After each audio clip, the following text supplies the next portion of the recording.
Yeah, dear students, everybody, hi. So, good afternoon. Now we shall continue the discussion of the solutions of JEE main paper dated 26/7/2022 Shift-2 paper, my dear friends. Okay, so first let us have math followed by physics and chemistry, right? Okay, so you see the first question, the minimum value of sum of the squares of the roots of this quadratic equation. You see, you know friends, if the quadratic equation is ax square plus bx plus c equal to 0 with roots alpha comma beta, you know alpha square plus beta square is equal to, say we have a simple formula, b square minus 2ac by a square, or else you can write alpha plus beta whole square minus 2 alpha beta is also going to work. Here my dear friends, he said for this b square means 3 minus a whole square minus 2a, c is 1 minus 2a, yes, by a square is going to be 1. This is going to be, my dear friends, I can say alpha square plus beta square. You can just adjust it as, you can say right, a minus 1 whole square plus 6 you can write. So, he is asking us to find the minimum value of this expression is going to be 6. 6 is going to be the answer, that is it. Next my dear friends, second one, z is equal to x plus iy is a complex number satisfying mod z minus 2 equal to 0, which represents a circle with center 0 0 and radius 2, right, minus 2 and 2.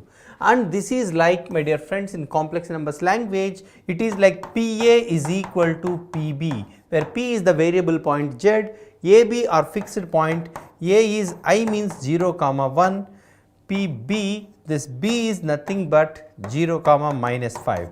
You know the locus of PA is equal to PB is going to be the perpendicular bisector of AB. The perpendicular bisector will be, you see these are on y axis, it is going to be y is equal to midpoint of these two is minus 2. Y is equal to minus 2 is a horizontal line like this. So, what is Z satisfying both? There will be one and only one point 0 comma minus 2 satisfies both the conditions. Now, he is asking which of the following options satisfy. You see, C option satisfies 0 comma minus 2 and only C option satisfies, that is it. Next my dear friends, third one, you are given a matrix A is, you say 3 by 1 matrix, B is 3 by 3 matrix, he wants A dash B A. A dash is going to be the row matrix 1 1 1, B is a 3 by 3 matrix, A is a column matrix 1 1 1. Just you need to multiply, that is it, come simplify, you are going to get 539, nothing special in that, it is a routine kind of multiplication. The next my dear friends, I think you know restricted double sigma, this can be nothing but, if you just put n is equal to 2 3 you can understand, my dear friend, this is going to be sigma n is equal to 0 to n, nci, that means I can say I is equal to 0 to n into sigma j is equal to 0 to n ncj. If you do the product of these two, you will get all the terms of these, where I is equal to j terms also will also be there. If you subtract those terms, where sigma I is equal to 0 to n nci into nci, okay. Friends, I think you know this is going to be 2 power n, right, 2 power n into 2 power n minus nci square, that means n c naught square plus c1 square and so on, cn square is 2n cn, right. This is 4 power n minus 2n cn can be the answer. You can go with first option, but actually in the key he has given third option, but in fact it is going to be first option, 2 power 2n minus 2n cn, my dear friends, okay. So, he has given option B, in fact it is option A, right. Next my dear friends, you see PQB any points on the curve. So, first curve is, this is a circle my dear friends with center 1 comma minus 1 and radius 1, 1 minus 1, this is the center, radius 1, this is the circle. Second one, y is equal to x square is a familiar parabola, this one. We want the distance between P and Q, okay, P, Q are respectively on these two curves. minimum for some value of abscissa of P in the interval. P is a point on, see, P and Q be any points on the curves, this respectively. So, P is a point on the circle, Q is a point on the parabola, right. Now, the distance between P and Q is minimum for some value of the abscissa of P. We want abscissa of P. Now, P lies in the interval, my dear friends. You just see, so you know the shortest distance will be along the common normal, right. You know normal to the circle always passes through the center. You just take some general point on the parabola as t comma t square.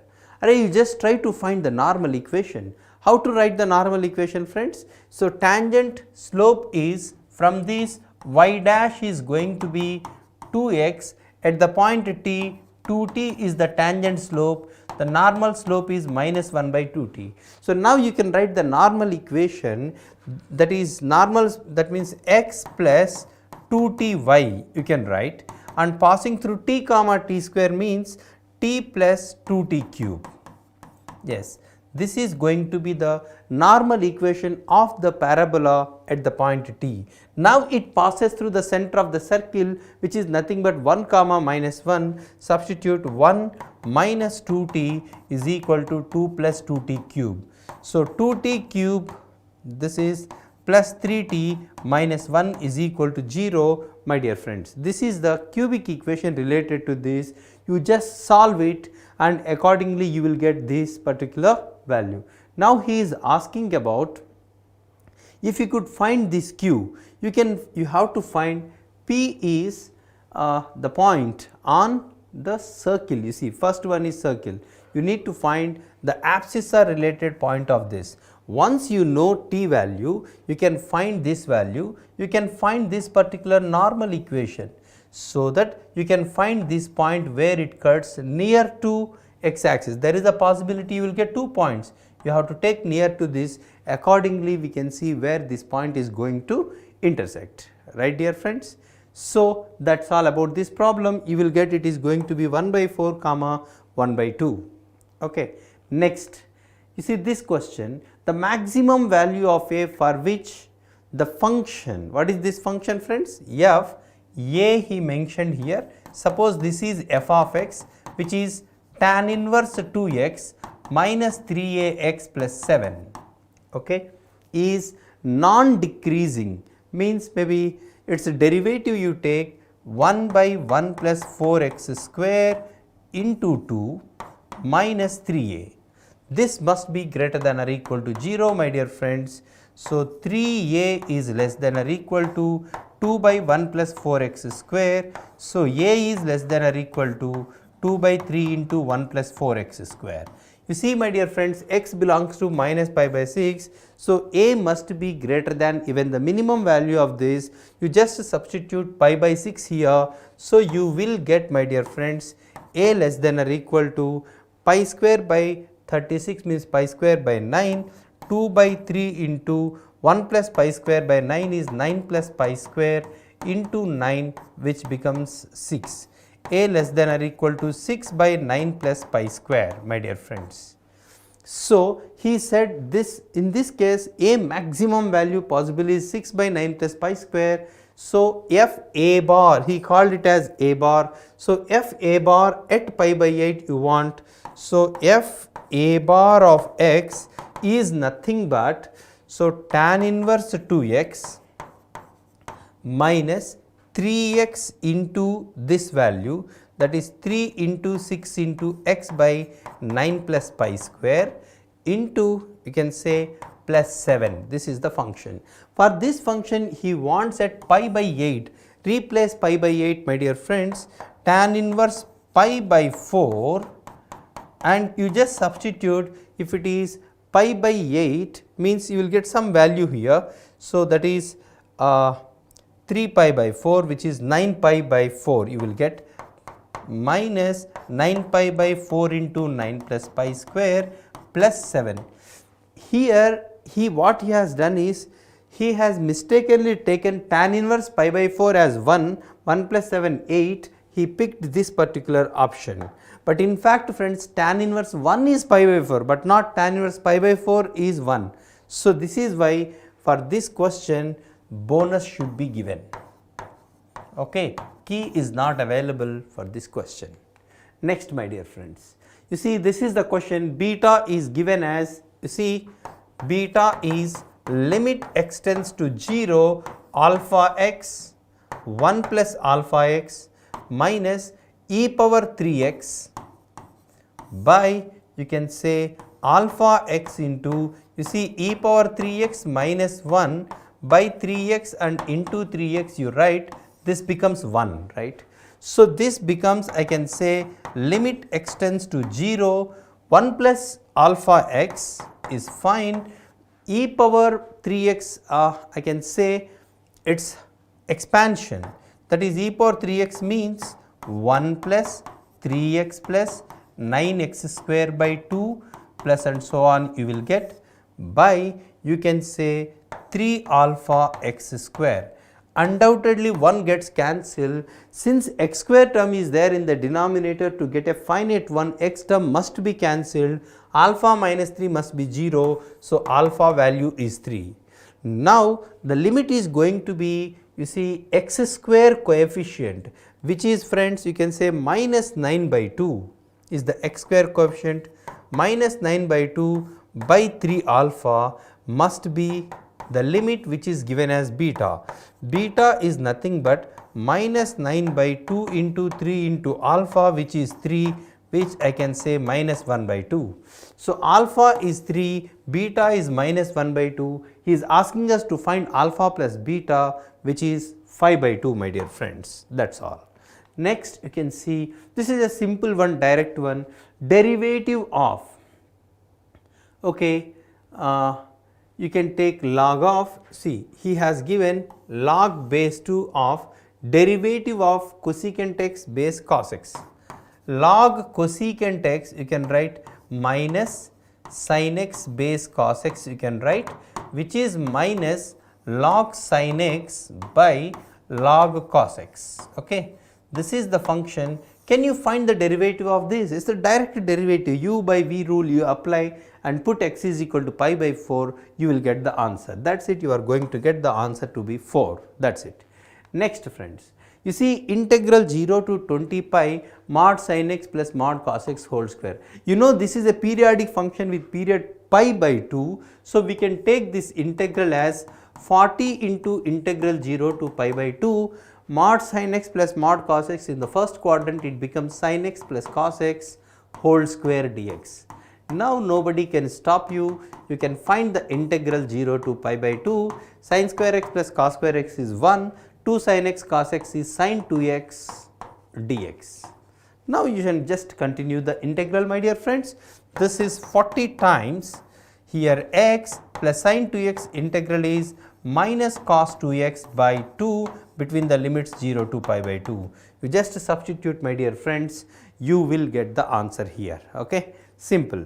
Next, you see this question, this is a standard one, my dear friends. He has given a differential equation, clearly it is LDE, you see, dy by dx plus p of x into y is equal to q of x. You just find the integrating factor. This is e power integral p dx, that is x by x square minus 1 dx. So, x square's derivative is 2x, so you write half, which is f dash x by f of x log mod f of x. So, e power log of root x square minus 1. So, root of x square minus 1 is the integrating factor. The solution is y into integrating factor is equal to integral of integrating factor into this will give you x power 4 plus 2x dx, which is, my dear friends, I can say x power 5 by 5 plus x square plus c, my dear friends. So, you can say y is equal to x power 5 by 5 into root of 1 minus x square plus x square by root of 1 minus x square you are going to get, my dear friends. Now, this curve passes, you see, passes through origin, he said, so c becomes 0. Now, if you want integral minus 3 by 2 to 3 by 2 f of x dx.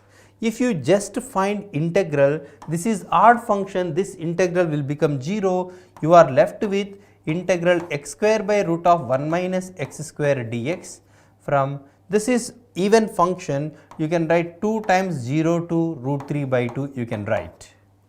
Fine, here friends, x square you can write minus, 1 minus 1 you write, so that this is minus 2 into root of 1 minus x square means you will get root of 1 minus x square minus 1 by root of 1 minus x square.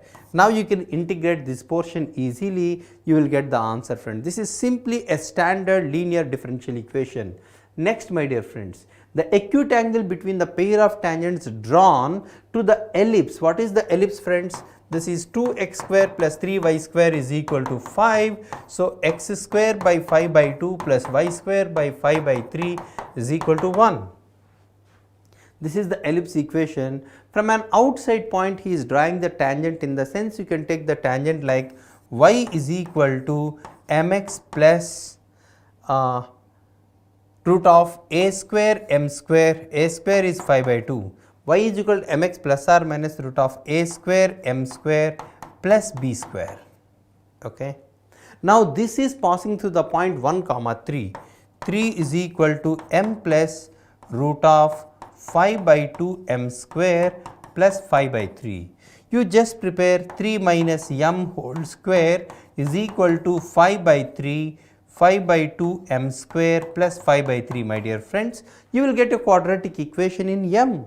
So, which you will can find difference of roots mod m1 minus m2 you find, product of the roots m1 m2 you find. So, that he is asking the angle means tan theta is equal to mod m1 minus m2 by 1 plus m1 m2 gives the answer my dear friends. That is all, simple. So, very routine and standard question. This is the tangent from an outside point. So, substitute that point, you will get a quadratic equation in m. No need to solve m1 m2, you just find difference of roots, product of the roots. So, you can apply tan theta my dear friends, you will get the answer to be option B. Next my dear friends. So, the equation of the common tangent to the parabolas, you see y is equal to x square is one parabola. So, you take a general point on it t comma t square. So, you take a tangent to this my dear friends, derivative is 2x, so 2t is the tangent slope. You can take the equation friends, 2tx minus y is equal to passing through t comma t square, 2t square minus t square is equal to t square, this is the tangent. You try to find the point of intersection of these two, you eliminate y, y can be written as 2tx minus t square is equal to minus of x minus 2 whole square, which is a quadratic equation in x my dear friends. You are going to get x square minus 4x plus 4 plus 2tx minus t square equal to 0. So, which is a quadratic equation in x my dear friends? This minus you can write plus 2t minus 4 into x plus this is 4 minus t square equal to 0. You just apply delta equal to 0 because it is touching x must have one and only one value. You will get 2t minus 4 means 4 into t minus 2 whole square, t square minus 4t plus 4, b square is equal to 4ac. My dear friends, 4 can be cancelled. So, you will get 2t square, 4 gets cancelled, minus 4t is equal to 0. So, t square is equal to 2t, you may get t is equal to 0 comma 2. So, for t is equal to 0, the point is 0 comma 0 and t is equal to 2, you will get another point. The equation of the common tangent is this itself my dear friends. You will get, you can put t is equal to 0, y is equal to 0 is one tangent that is not there, t is equal to 2 you will put, you are going to get 4x minus y is equal to, you can say 4. 4x minus y is equal to 4 will be this option, simple. Next friends, the abscissae of the 2 points PQ on the circle be the roots of this equation and ordinates of PQ be this equation, if PQ is the diameter of the circle, then the value. Arey, what is standard question? Diameter two ends are given, say x1 y1, x2 y2. So you know the quadratic equation related to the roots, x1 x2 as the roots, quadratic equation y1 y2 as the roots. The circle equation is going to be simply add these two, x square plus y square minus 4x plus 2y minus 13 equal to 0. So these two must be the same, my dear friends. 2a is minus 4, so a is minus 2, 2b is 2, so b is equal to 1, c is equal to minus 13, right? He is asking us to find a plus b minus c, minus 1 plus 13, you are going to get the answer 12, that is it. Next friends, this line x is minus 1 equal to 0 is the directrix of the hyperbola. Arey yaar, hyperbola you try to write x square is equal to 6 by k minus y square by 6 is equal to 1. So you know standard hyperbola, eccentricity is going to be, you can say that this is going to be x is equal to a by e. A by e stands for, you see, of course a by e, which is given as x is equal to 1. That means a by e value is going to be 1. Here you see this is a square, this is b square. Eccentricity e is equal to root of a square plus b square by a square, means a square plus b square by a square is k, and a is going to be root of 6 by k, right?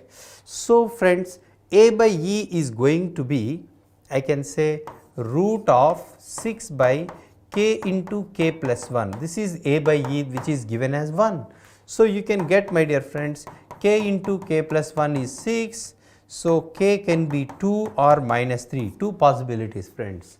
Then this passes through, he is asking, yeah, then the hyperbola passes through. Once k is equal to 2, my dear friends, you put k is equal to 2 here, you will get x square by 3 minus y square by 6 is equal to 1.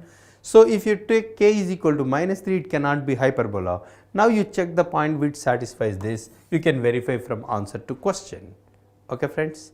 Then next I can say, you see this question, my dear friends, a bar is parallel to the line of intersection of the plane determined by the two vectors. That means friends, so this is a plane, two vectors are given. So a bar is parallel to the line of intersection of the plane determined by this. That means what is the plane? This is one plane. So and the plane determined by these two. That means two vectors in a plane is given. What about its normal one? Normal of this means you just take cross product, I bar cross j bar is going to be k cap, right? Now second one, what about the normal drs of this particular plane containing these two? So I minus j cross I plus k. You can find friends, I cross I is j, ik is minus j, minus j cross I means I cross j, which is k, and this is minus j cross k is I know minus I, you are going to get. Fine. So after getting this, my dear friends, this is normal drs of first plane, normal drs of second plane. Now a bar is parallel to the line of intersection of the plane determined by first plane and second plane. It is perpendicular to, you see this is a vector parallel to the first. So there are two vectors, my dear, two planes, my dear friends, first plane, second plane. This our a bar is parallel to the line of intersection means you know the normal drs of first plane, normal drs of second plane, their cross product gives drs of this. Again you take the cross product of these, k bar cross, you see minus I bar minus j bar plus k bar. You are going to get the other vector. So yeah, it will be I think around 15, 16, right? Question, right? Yeah, you just find, fine, yes. So you can say, my dear friends, here you can just find this must be I plus j minus k. I think we have to take this or that, both are the same. this vector you are going to get like, you see, minus I plus j you will get here, minus I cap plus j cap, right. So, my dear friends, now you got the drs of this vector. He is asking us the obtuse angle between a bar and b bar. This is going to be a bar, my dear friends. This is b bar. Arey yaar, how to find the angle between them?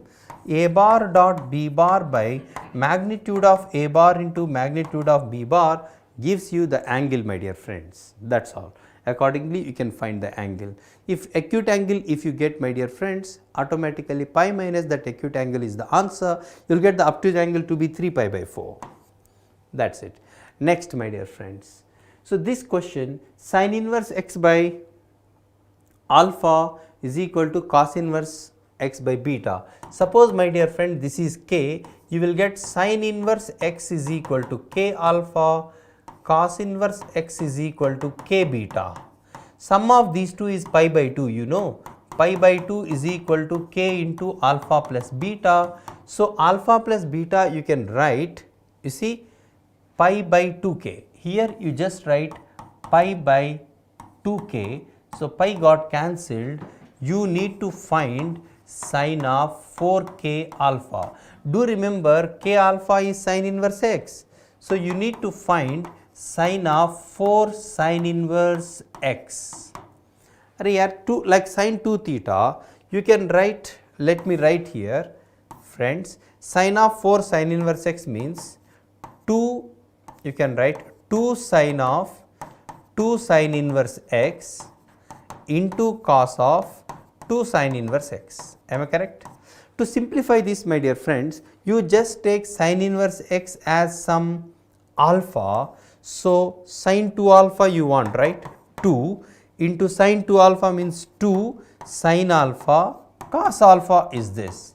This is cos 2 alpha means, in terms of sin, 1 minus 2 sin square alpha kind of you will get, that is 4x into 1 minus x square into 1 minus 2x square is going to be the answer, my dear friends. Option B is the right answer.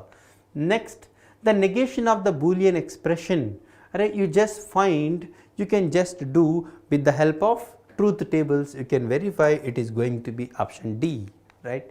Next, x be a binomially distributed random variable with mean, friends, NP is equal to 4, variance NPQ is equal to 4 by 3. So, Q is equal to 1 by 3. So, P is equal to 2 by 3, my dear friends.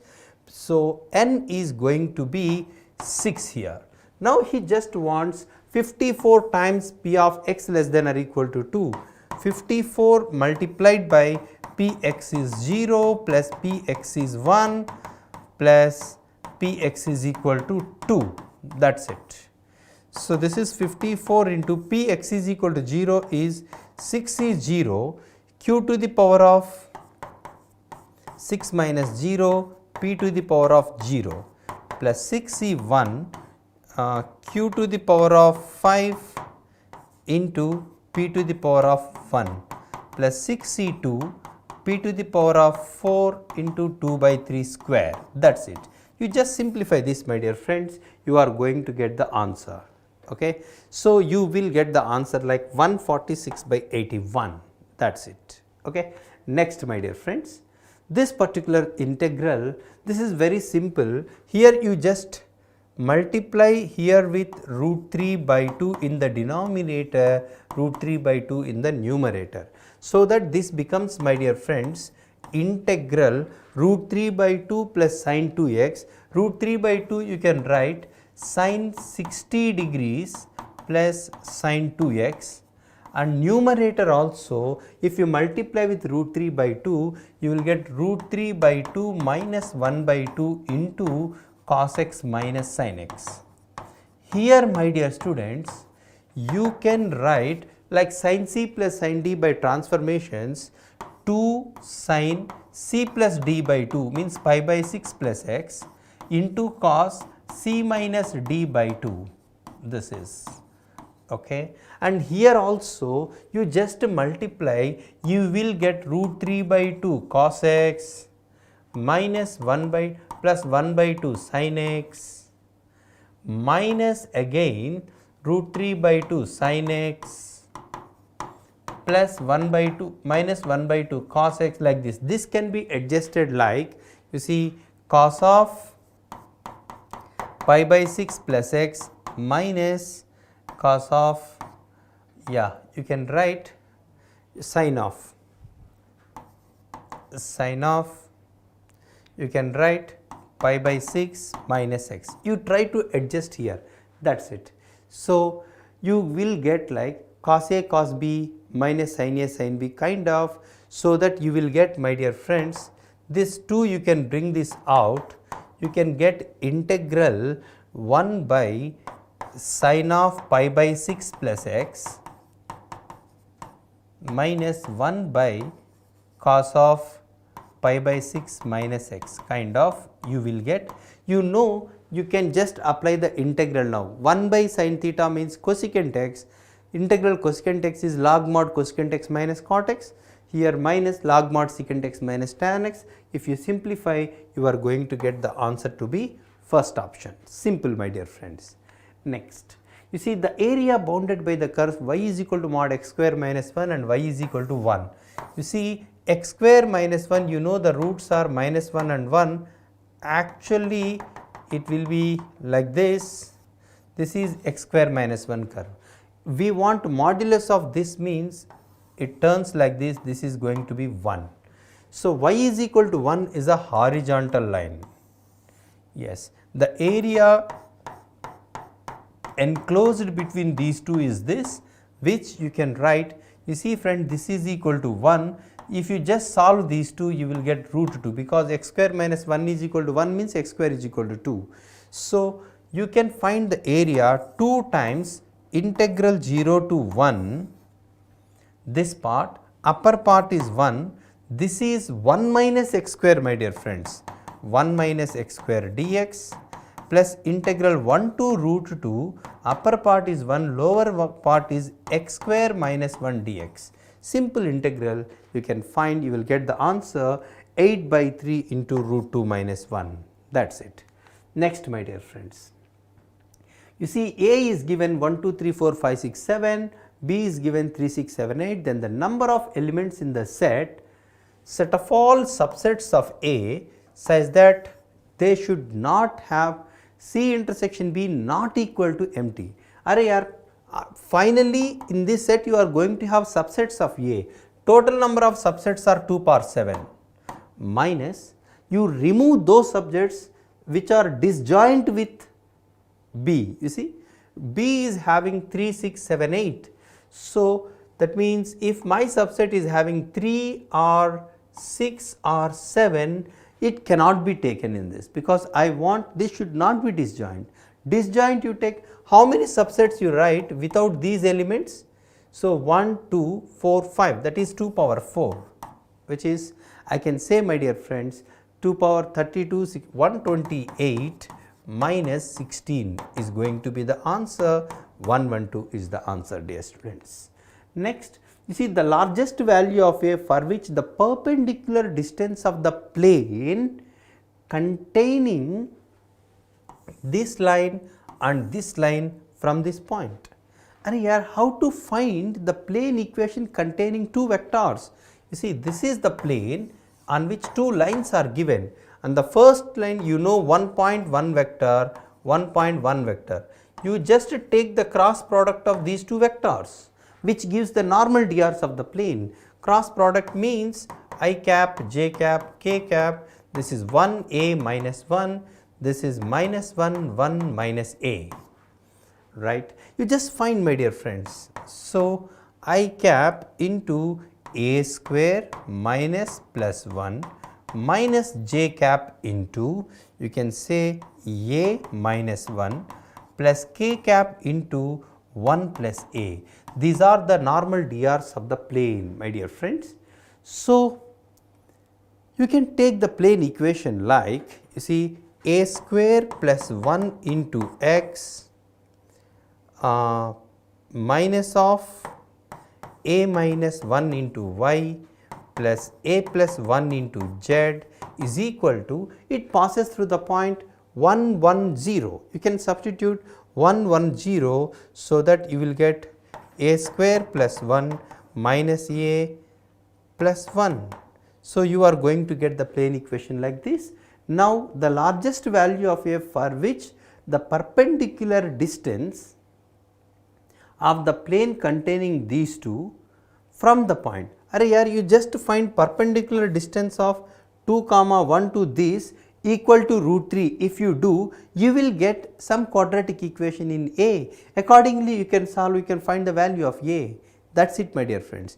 You try to find the perpendicular distance, means 2 into a square plus 1, 1 means minus of a minus 1 plus 4 times a plus 1 minus a square minus 1 plus a minus 1. This divided by square root of, you apply that value, that is square root of 1 minus a whole square and all, you are going to get this value to be equated to root 3. You will get the value of a as 2 or minus 4.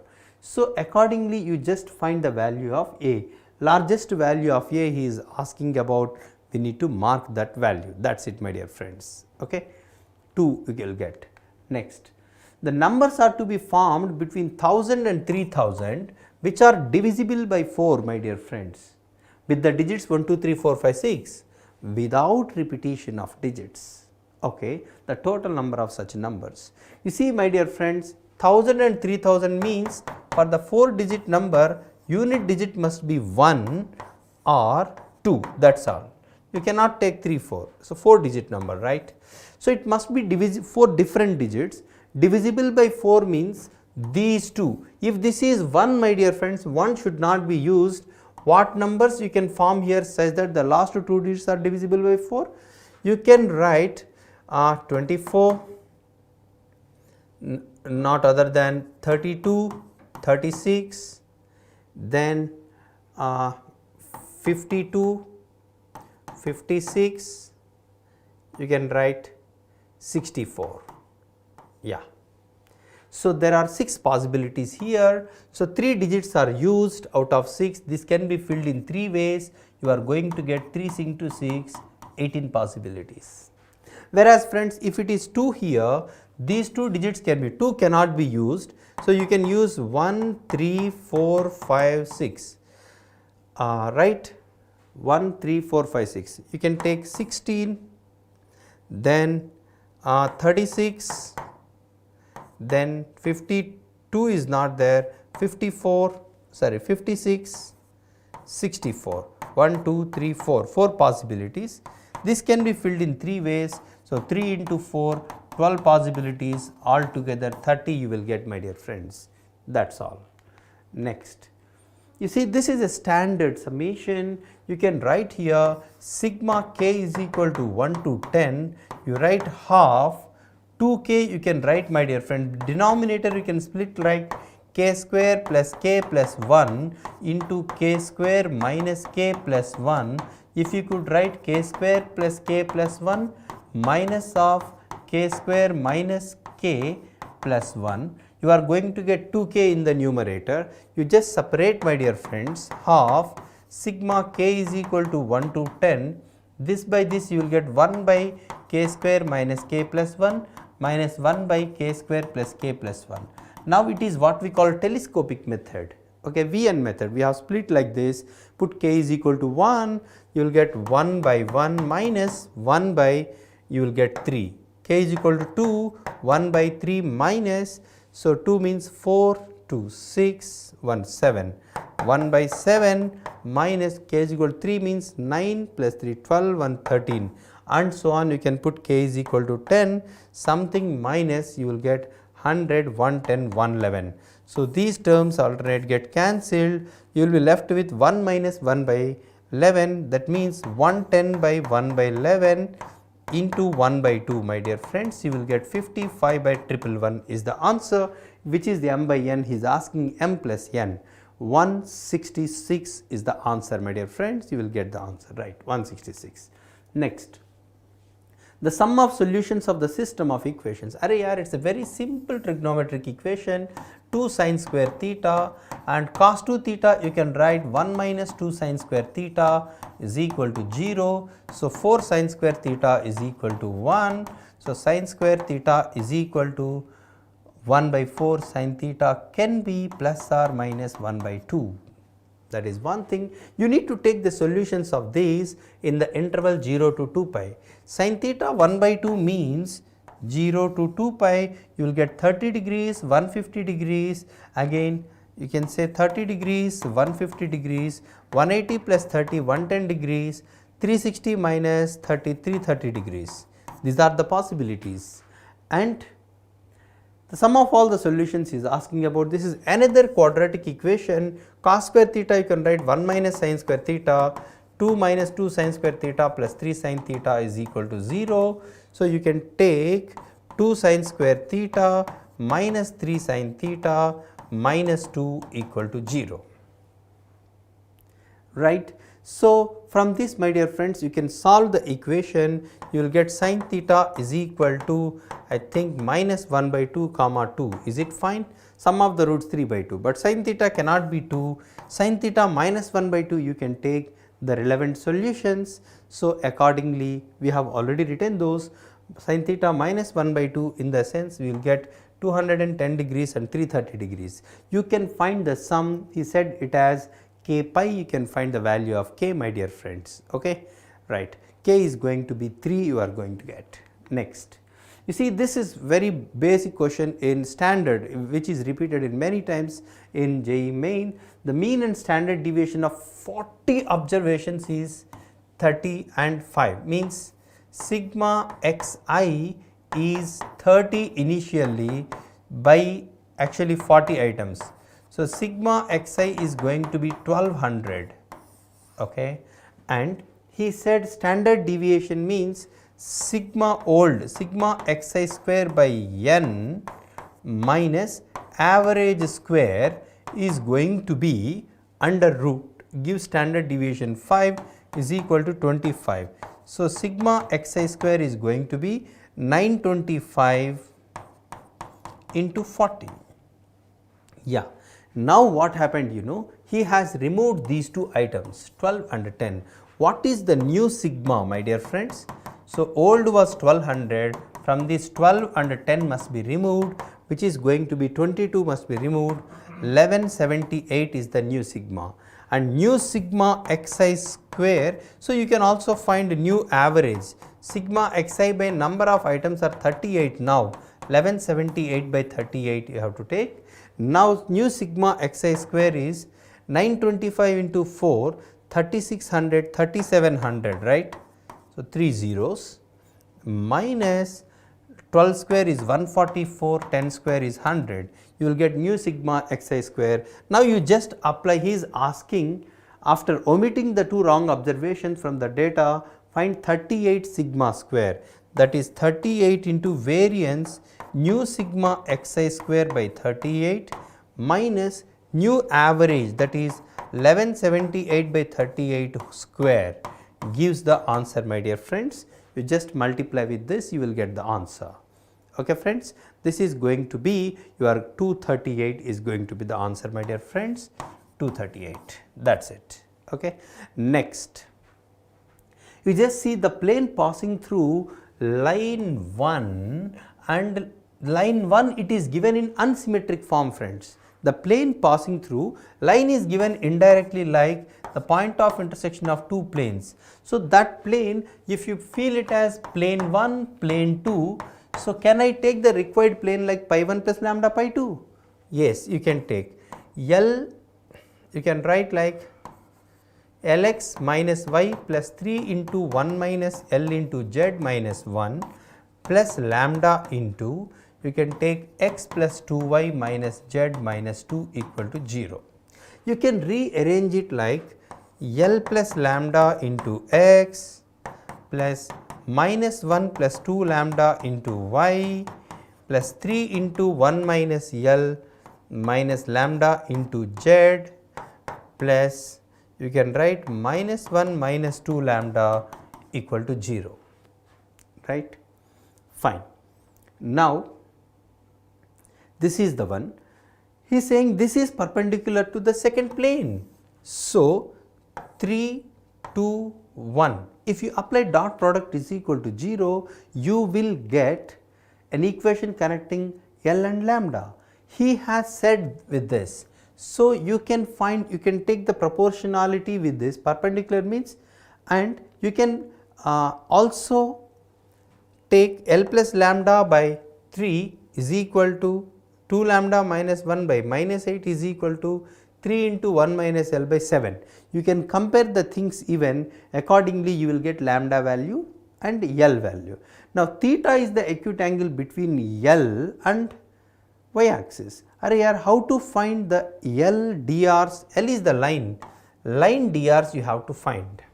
Okay. So, line drs means you just take the, once you know find the value of L, you can take the cross product of these two, which gives the drs of the line L. Y axis drs are 0, 1, 0. So, you just take the angle between them, a bar dot b bar by magnitude of a bar into magnitude of b bar.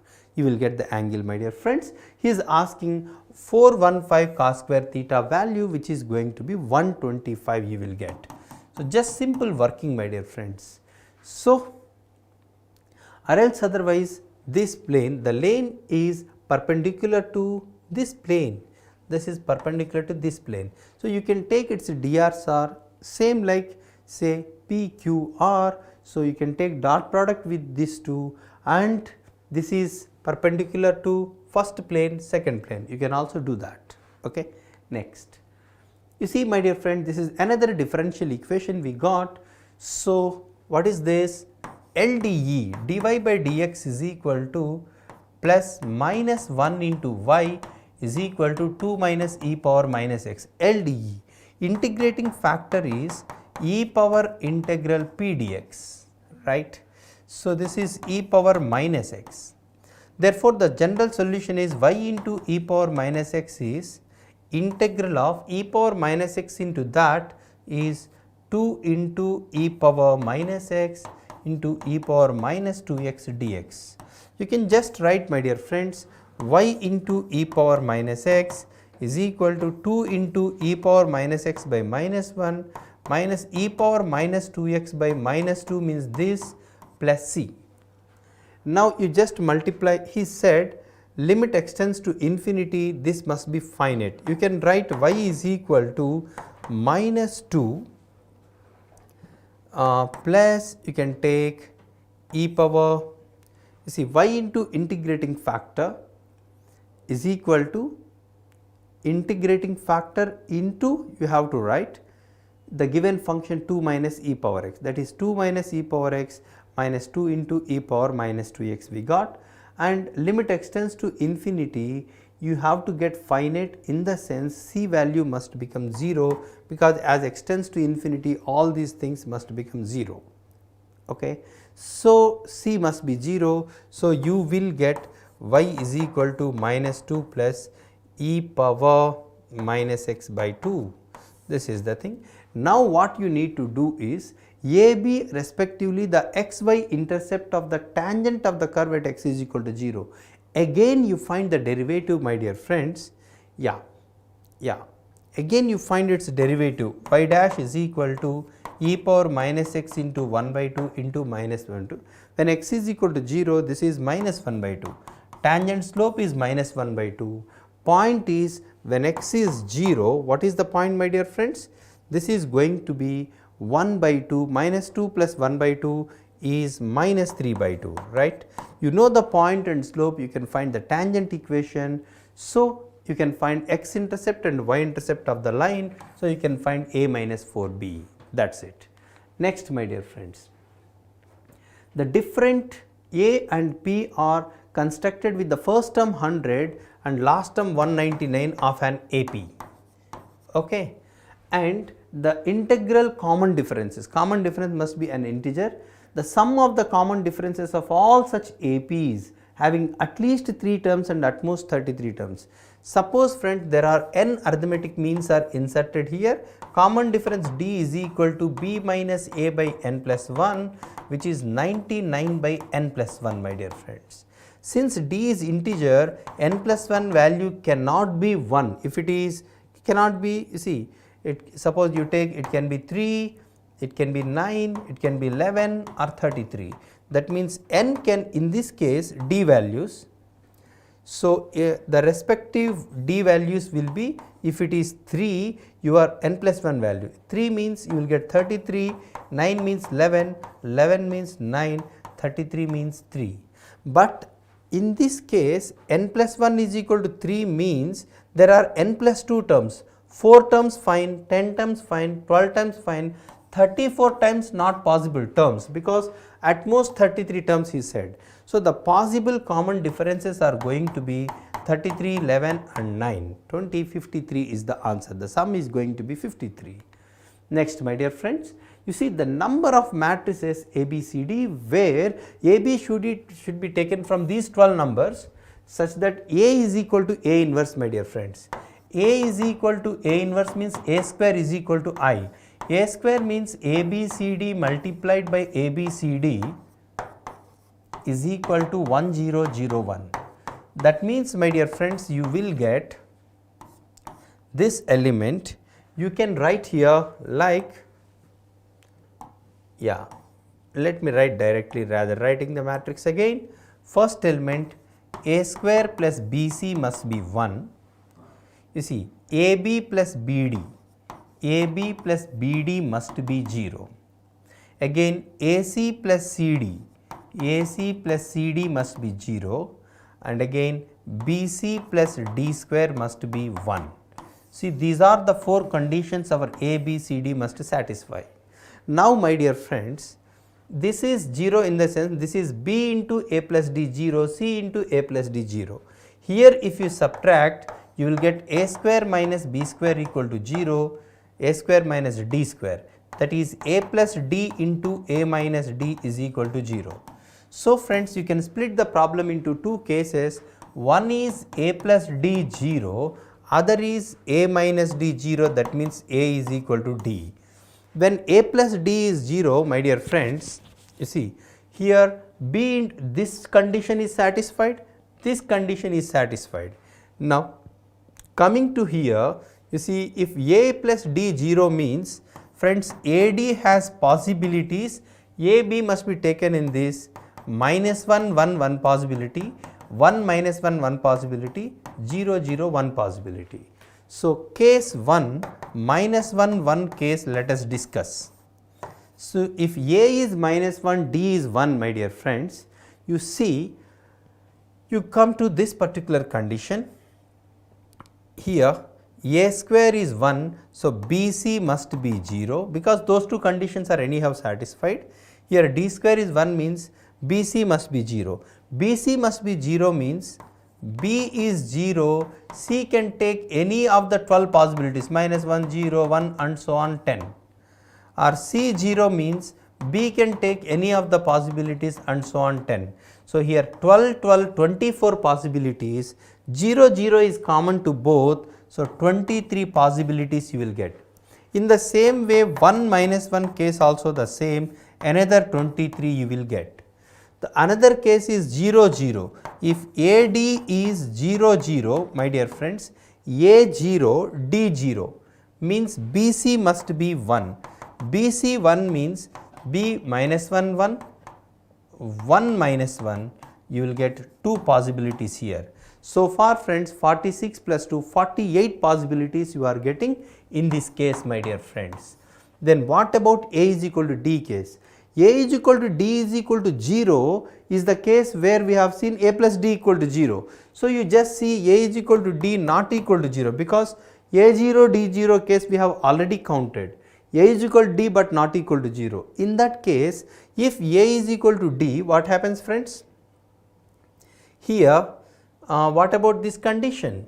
This is going to be, you see, what are the possibilities we are going to have? A square is equal to C. In this case, my dear friends, so what are the possibilities? If you take, but A square plus BC 1, you do remember that point. So, if you take A is equal to D not equal to 0 case, So you have to get this condition satisfied, friends. B into A plus D 0. So B is 0 case and A plus D not equal to 0 case. Here again you are going to get few more cases, my dear friends. We will get the case where A square plus BC 1 means you will get BC is equal to 1 case. You just see here, you just need to count here what cases are going to do. If A is equal to D, what this condition becomes? If A is D, you can write A here, 2AB 0, here also 2AC 0. That means AB 0, that means AC must be 0. A anyhow not equal to 0, so B must be 0, C must be 0. B0, C0 means A square is equal to 1. So in that case AD can be 1 or AD can be minus 1. In this case all conditions are satisfied. So 2 more cases we got here, altogether 48 plus 2 50 cases, my dear friends.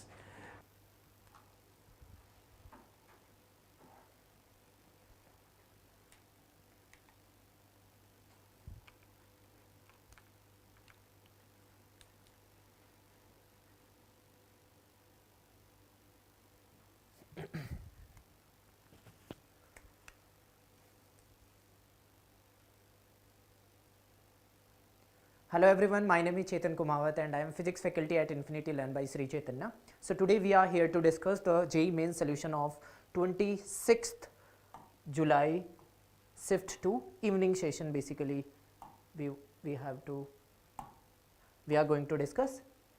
Alright, so this is the first question, which is from kinematics 2D motion, that two projectiles are thrown with same initial speed. Important that initial speed is same for both the projectiles. The angle of projection are 45 and 30 degree and the ratio of their respective ranges, that is something we have to find, right. So the range formula in a projectile is given by u square sine 2 theta by z, right, and I want the ratio. So u and g are same for both the projectiles. So the first one is having 45, so that doubles as 90, and 30 twice as 60 degree. This is 1, sine 60 is root 3 by 2, so it is 2 by root 3, that is C option, right. Very simple question, direct formula based question. The next question is a good question from errors in measurement, vernier caliper. So read this question very carefully. 10 divisions of vernier scale is equal to 9 main scale. It means 10 VSD vernier scale division is equal to 9 MSD. It means 1 VSD is equal to 9 by 10 MSD. And I know the least count of vernier caliper is given by 1 MSD minus 1 VSD, right. So I can write 1 VSD is 9 by 10 MSD. So it will be 1 minus 9 by 10 MSD, or I can write 0.1 MSD. So this is my least count. From the first line I can detect it. Okay, when both jaws of vernier caliper touch each other, the zero of the vernier scale is shifted to the left of the zero of the main scale, and fourth vernier scale division exactly coincide with the main scale. This entire thing is telling you that if you are having this as a main scale, then this is something like the zero of the vernier caliper is outside the main scale, means it is having negative error. And how much is the negative error? 4 times of 1 VST, not 4 times of 1 VST, it should be 4 times of least count. That is given a fourth vernier division exactly coincide with the main scale reading, right. Fourth division is matching with it. So the length of those 4 division is 4 times of least count. Least count is 0.1 VST, and question says that 1 main scale division is equal to 1 mm. So I can write 0.1 mm is my least count. So I can write here minus ka 0.4 mm is my negative 0 error. So if you are having negative 0 error, so in the final reading I have to add this error, right? And while calculating the diameter of any spherical body, it is now observed that 0 of the vernier scale lies between 30 and 31. It means my main scale reading is 30 mm. My main scale reading is 30 mm because 0 of the main scale 0 of the is lying between 30 and 31. So main scale reading will be 30, right? Ab I have to find this one. This is actually least count into matching division of vernier scale. So vernier scale matching division is given to you 6th. So the total reading should be main scale reading plus 6th division into least count, and this instrument is having positive error, negative error, so I have to add in the last result, right? So it will be 30 plus 0.6, 0.4 is 1, so 31 mm is my total reading or the diameter of the given object. So 31 mm means 3.1 centimeter. 31 mm is 3.1 centimeter, right? So the option is C. Moving ahead, next question is very simple question. This one is as compared to the last question. Ball of mass 0.15 kg which is having a speed 12 meter per second bounce back without changing its initial speed, right? So if a ball of 0.15 kg is going through with a speed vu, so it is also coming with a speed u. So the change in momentum will be given by 2mv, right? You have to consider the direction also, mi cap minus mv cap. So final momentum should be mv minus I cap minus initial momentum is mv I cap. So it is minus 2 mu I cap, and if I talk about the magnitude of change in momentum, that will be 2 mu, right?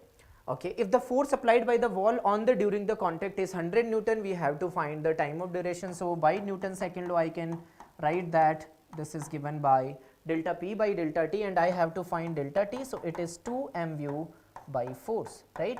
2, mass is given to you 0.15, speed is given to you 12, force is given to you 100 Newton. Force is given to you 100 Newton, right? So what is 50? I can write 3, and this is 10. So 3 by 10 into 10 to the power minus 2 into 12. So definitely 12 into 3 is 36 millinewton, millisecond, not Newton, millisecond. That means 0.036 second is my answer. All right, moving to the next question. So you are having two masses, one is of 8 kg, another one is of 2 kg, moving with equal kinetic energy. So kinetic energy are equal, right? The ratio of their respective momenta. So we have to relate kinetic energy with momentum. So the relation is Ke is equal to P square by 2m, right? So kinetic energy is same, means momentum is proportional to root m. So P1 by P2 is actually equal to root 8 by 2, that is 2, right? So answer should be B option, 2:1. Very simple question again from work power energy. Moving ahead, two uniformly charged spherical conductors A and B. Uniformly charged spherical conductors are there. First one radius is 5 mm, second one radius is 10 mm, and they are at a distance of 5 mm, 10 mm, and they are at a distance of 2 centimeter. Okay, this R1 is 5 mm, this R2 is 10 mm. All right, now they are connected with a conducting wire like this. All right, and you know that charge will flow from higher potential to lower potential, right? So if the spheres are connected by a conductive wire, then equilibrium the ratio of the magnitude of the electric field at the surface of the sphere A and B. Now you know that charge will flow from higher potential to lower potential till when both the potential gets equal potential, right? Both the spheres get equal potential. So final potential is, let's say V is there, right? So how you will write this V as, this will be KQ by R1, and this V will be KQ1 by R2, KQ2 by R2, right? And what about the electric field at the surface? You will write as K Q1 by R1 square, or here electric field will be K Q2 by R square. In short, can I write like this? Electric field is actually V by R. So if you will see, finally potential is same, so electric field ratio has to be inversely proportional to the radius. So the second one radius is 10, initial radius is 5, so the ratio should be 2. That is my B option, right? So again a very simple question. If you make this analogy like KQ1 by R1 is potential, KQ1 by KQ by R square is electric field, so electric field and potential will have this relation, so just take the ratio of electric field by this relation. Okay, moving ahead. So this is a very, like you can say, frequently asked question in JEE Mains. You are having a equation of magnetic field and you need to find the amplitude of electric field. So you know that velocity is given by E by B. So if I need to find the electric field, so it will be V into B, right? And how to find the velocity? Velocity is basically the coefficient of time, you can say omega. Omega is 1000 pi into, this is my frequency, 4 into 10 to the power 8 divided by K. K is again 1000 pi into 5. It doesn't matter, it will get cancelled, right? This constant is will come in both the terms, so it will get cancelled. So velocity is 4 by 5 into 10 to the power 8 meter per second. So 4 by 5 into 10 to the power 8, and magnetic field amplitude is given to you 5 into 10 to the power minus 6. So my electric field should be 400 volt per meter, that is in D option. Again a simple question from electromagnetic waves. Moving ahead, so you are having two mediums and the speed of light in those two mediums are given and critical angle is asked. Direct formula based question, right? Critical angle ka sign is given by 1 by mu, right? And this has to be relative. So relative mu will be 2 into 10 to the power 8 denser to rare, that is 1.5 into 10 to the power 8. I have to write in division of this 2, but that will go in the numerator. So it is actually 3 by 4. Now there is no option which is saying sin inverse 3 by 4, so later root 7 can come, right?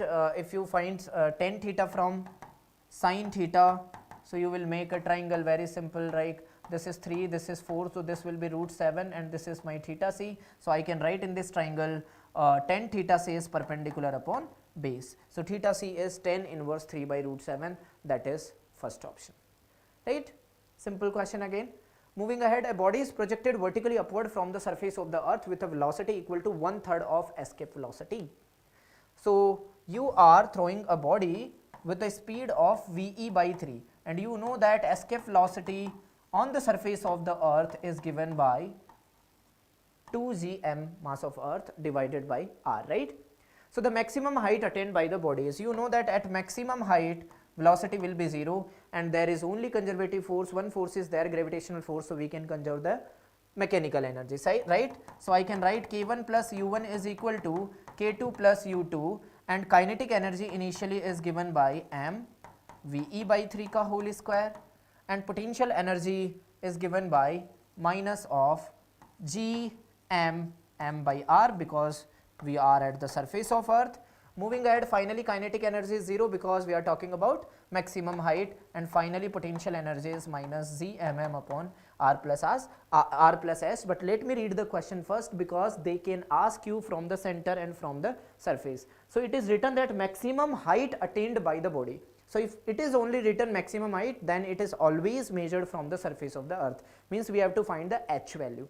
Alright, so I'll put here the value of escape velocity. So I will get minus ka 2 and 2 will get cancelled, G mm by 9 minus it will be plus and minus Z mm by r is equal to minus Z mm by r plus h, right? So 1 by 9 minus 1 will be minus ka 8 by 9 G mm will get cancelled. So answer should be minus ka 8 by 9 r is equal to minus r plus h. It means 8r plus 8h is equal to 9r. So height of the object should be r by 8. R is given to you 6400 kilometer. So 6400 divided by 8 is 800 kilometer, right? Simple question, you can write this as 2gr also. You can use this relation to use this g value also, है ना, but I didn't use this one because I don't need GMM was cancelling. So like both of the formulas you can use, you will get the same answer, 800 kilometers. Moving to the next question, this is again a repetitive question in the number of attempts of JEE Mains. So you are having maximum voltage that is given by carrier voltage plus modulated amplitude is equal to 60, and the minimum is given to you AC minus AM is 20, right? So if you will add them, so you will have 2 AC is equal to 80, means AC is equal to 40.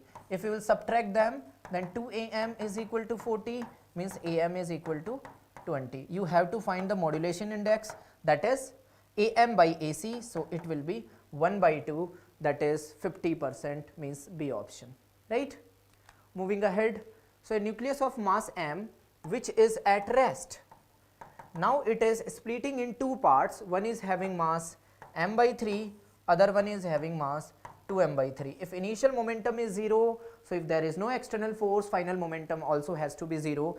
And so let's say its speed is u1 and its speed is u2 in this direction, final momentum has to be 0, means p1 vector plus p2 vector is equal to, this is my final momentum and initial momentum is 0.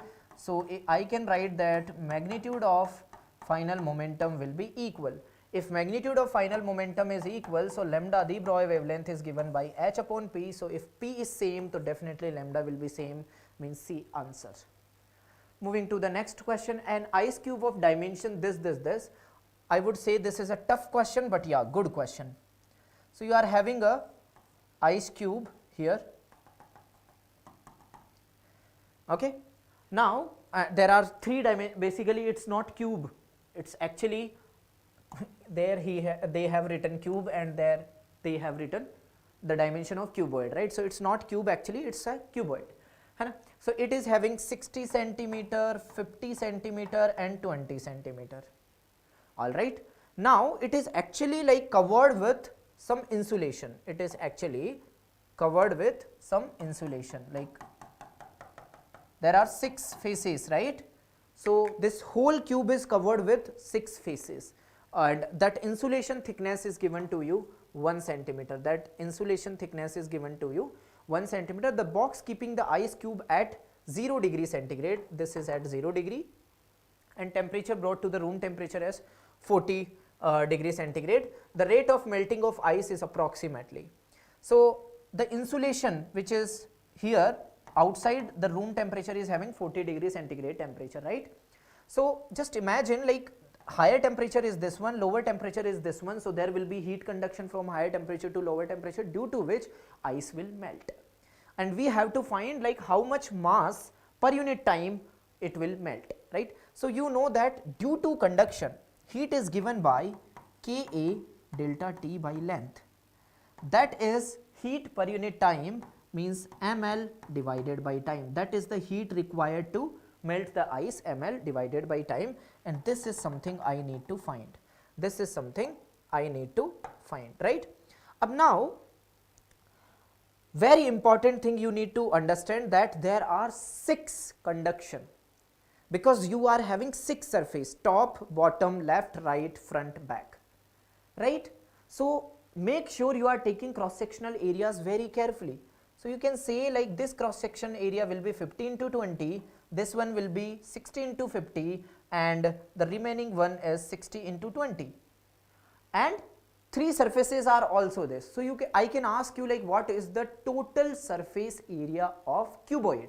So you will answer K 2 times of LB plus BH plus LH, right, into delta T for each surface is 40, and that thickness of that insulation is 1 centimeter for each, right? That is equal to m by T I need to find, and L is here. So K value is given to you as 0.05, this is 2, LB, so you can multiply these two, 1200 plus 100, 50 into 20 is 1000, plus 60 into 50 is 3000, and that will be in centimeter square. So let me just convert into SI unit, right? Into 40 divided by 10 to the power minus 2 m by T into latent heat of fusion is also given to me 3.4 into 10 to the power 5. This is very simple to calculate, Hana, don't fear with it. Like see, this is 10 to the power minus 1, so this will get cancelled. Alright, 2 zeros we can take outside, this will be 10 to the power minus 2. Minus 2 and 0 will be minus 1, and this will get cancelled. So 12 plus 10, 22 plus 30. So it will be 52 into 4, that is equal to m by 2 into 3.4 into 10 to the power 5. That should be my final answer. So you can see m by T is actually 208 by 3. So it will be 1 something something into 10 to the power minus 5 should be also there. Hai na? So minus 5 should be also there, and the final answer is 1.7. So it is actually 3 times, so 3 2 is 6. So approximately you can answer B option, 61 into 10 to the power minus 5, right? You don't have to be exact in the calculation, you can see the option and you see approximately, yeah, this one is matching. And powers are matching, so that there were 2 possibilities. Now just calculate whether it is 6 or 3, that's it. Moving ahead, a gas is n degree of freedom and you have to find CV upon Cp. So you know that CV is given by F by 2R, means NR by 2, and Cp minus CV is R. So Cp you can write R plus NR by 2, that means N plus 2 by 2 into R, right? And you have to just take the ratio, so ratio will be N upon N plus 2, that is A option. The ratio is N upon N plus 2, that is A option. Moving ahead, a transverse wave is given to you and the condition is given that you have to find the wavelength such that wave velocity becomes equal to the maximum particle velocity, right? And wave velocity is something, you know, that coefficient of time divided by coefficient of x, that is omega by k. And if I talk about maximum velocity of particle, that will come after the differentiation, means that is 2 omega, and that both according to question both are equal. So your k is actually equal to 1 by 2, k is also written as 2 pi by lambda, so lambda is 4 pi. Lambda is 4 pi. This was in centimeter, so obviously this has to come in centimeter. So maximum particle velocity and maximum wave velocity are equal when lambda is equal to 4 pi centimeter. That is my first option. Moving ahead, so this is a simple question from current electricity. I would say very simple question. By looking this, you can say 3 by 6 is 1 by 2, 3 by 6 is 1 by 2. So it's a balanced Wheatstone bridge. So you can remove this resistance because it will have equal, it will have same potential across its ends, or you can say current is 0 in this resistor, and you need to find the total current. So 3 3 both will be in series, 6 6 6 both are in series, 12 both are in parallel. So 6 into 12 divided by 18, that is 4 ohm, that 4 ohm and that 2 ohm is 6 ohm, and current is V by R, that is 1 ampere. Very simple question, right? Moving ahead, so you have a good question, very good question, I would say, from capacitor. So what is happening here? First, the key is closed. First, key is closed. So if key is closed, both will be in parallel. So equivalent capacitance will be 2C. So that is initial energy 1 by 2. Initial capacitance is C. V square is my initial energy. That is given in the question. All right. Now this is open in second case, and you are inserting a dielectric of dielectric constant 5 between the plates of the capacitors, means in both the capacitors you are introducing dielectric slab, right? So if this is open, this will be isolated. So its initial charge was CV, so final charge will also be CV. So its energy will be Q square by 2C. Now its C will change by K times, that is 5. because you have introduced, this is initial charge and final charge will also be CV because this is an isolated system now, it is not connected to anything, right. So my energy for this capacitor will be, final energy will be 1 by 10 CV square. And what about this?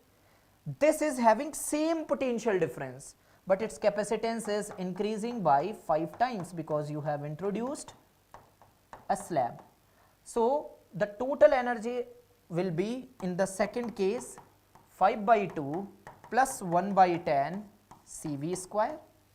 So if I will take 10 as LCM, so it will be 25 plus 1 CV square, means 13 by 5 CV square. Question is asking E1 by E2, so E1 by E2 will be 5 by 13, that is given in C option. I hope we are not making any calculation mistake here, everything is right. 5 by 2 plus 1 by 10, 10 is LCM, 25, 26 by 10, yes, everything is right. So 5 by 13 should be my final answer. Moving ahead, two concentric circular coil of radii, this is given as shown in the figure. Figure is missing, so let me just make the figure first. This one is having 50 centimeter and the smaller one is having 30 centimeter, and current are given to you like this. Okay, there are two coils, and you know that if current is circulating like this, so magnetic moment will be inward, right, for the bigger one, and for the smaller one magnetic moment will be in outward direction. And which will be more? Obviously bigger one, because that is having more area, right. So current are same, I guess, and that is given to you 7 ampere in both the 7 pi, radius is 0.5 chi square minus chi cap. This is my M1. What about M2? The same formula, 7 pi 0.3 square, but the direction will be plus k cap, and you find the net will be just the resultant of them. Resultant will be 7 pi 0.5 square minus 0.3 square minus k cap. Pi you can write 22 by 7, so 7 will get cancelled. This is 0.2 into 0.8.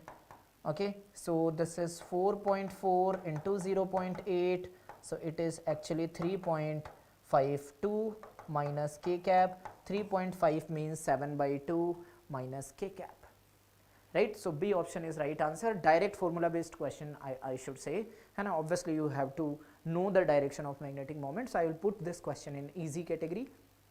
Moving ahead, you are having electric field this, magnetic field this, and velocity selector. You must have heard in magnetic effect of current, or you can say there is a small topic like motion of charged particle in magnetic field. So whenever you have a velocity selector, then it goes undeflected, means both electric and magnetic field are equal, and you have, if net force is 0, it means the relation should be velocity is equal to E by B. Now question is asking about E. Question is asking about E, right, electric field. So electric field will be B times of V. B is given to you 12 into 10 to the power minus 3, and velocity you don't know. So how do you find the velocity? By using the kinetic energy. 728 convert into the SI unit equal to half mass of which particle is this? Electron is there. So mass of electron is 9.1 into 10 to the power minus 31 into V square. So from here you can get the velocity, right. 728 into, let me just put as E only and M. Just put here V, you will get the electric field value as 192 kilovolt per meter. I am telling you this, after the calculation you will get this one only. You can calculate this, because you know I don't fear with the calculation. I can show you this also. Yeah. So the next question is very simple question from NLM. So you are having two masses M1 and M2. In the first case, M1 is twice of M. So if its mass is M, in the first case you are having 2m mass. So what is acceleration? Acceleration is net pulling force upon total mass, means Z by 3. In the second case, in the second case, it is given that this mass is actually 3 times of the m1. So, in second case, my acceleration will be net pulling force upon total mass, means z by 2. And what is the ratio of a1 by a2? Just divide them, answer is 2 by 3. Such a simple question from NLM in JEE Mains. Moving ahead, mass number of 2 nuclei are in the ratio, such a simple question literally, and nuclear density ratio is asked. You know that the density of nucleus of every nucleus is given by 2 into 10 to the power 17 kg meter cube, है ना? Because it comes independent on the atomic number, and how it comes, density is given by mass upon volume. Mass is written as mass upon volume. Mass is written as Z times of atomic number divided by, this is something, mass is given as A, volume is 4 by 3 pi r cube is something, this A and A will get cancelled, and you will have density as constant number. This is A times of mass of proton, not Z, right? So, this will come to 2 into 10 to the power 17. So, density of nucleus is very, very high, and 2 into 10 to the power 17, and it is constant for every nuclei, it does not matter what the mass number is. Okay, so, answer should be C option. So, people will like just check in within 2 seconds by reading this question, because density is asked. The next question, area of cross section of the rope used to lift a load by this, you are lifting a body like this, the maximum lifting capacity of the crane is 10 metric tons. So, if you want to lift a body, then the maximum capacity means metric tons, this is the maximum force which that rope can bear, right. So, to increase the lifting capacity by 25 metric tons, I want to do 25 metric tons, means 25,000 kg.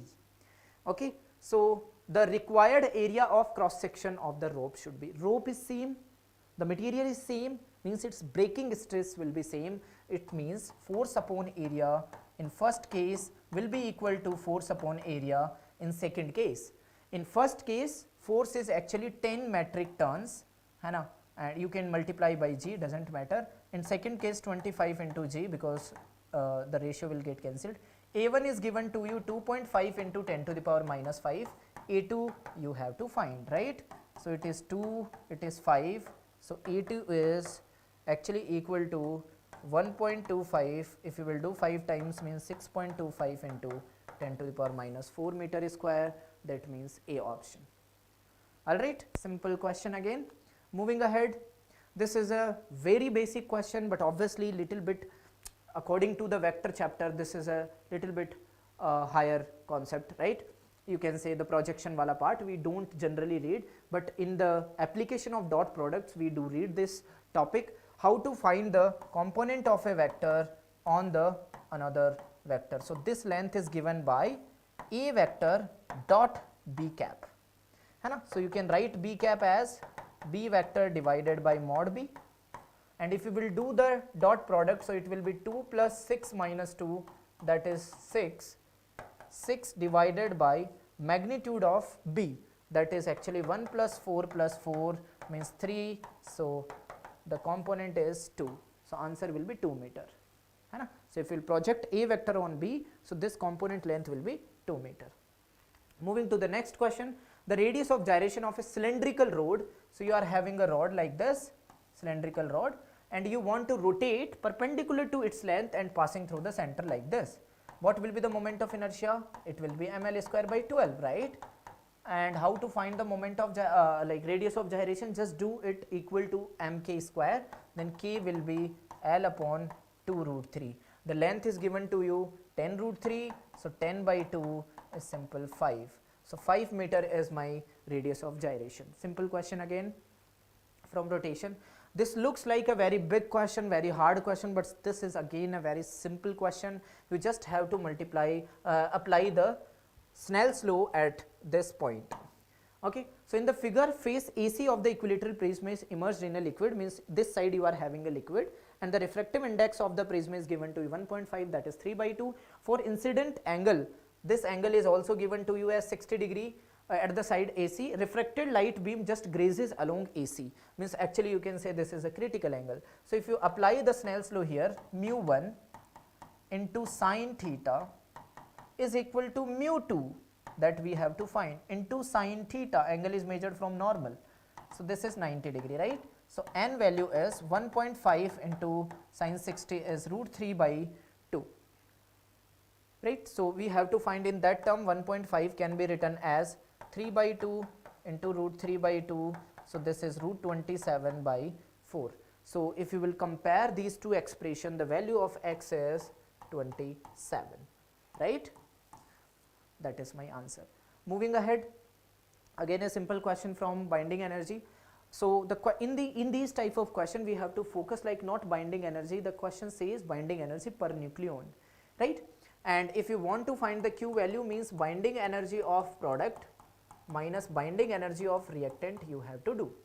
But indirectly they haven't given you, directly they haven't given you the binding energy, they have given you binding energy per nucleon. You know that in Y there are 4 nucleons, so if the binding energy per nucleon is 7.6, so binding energy will be 4 into 7.6 minus you are having two same reactants 2 times.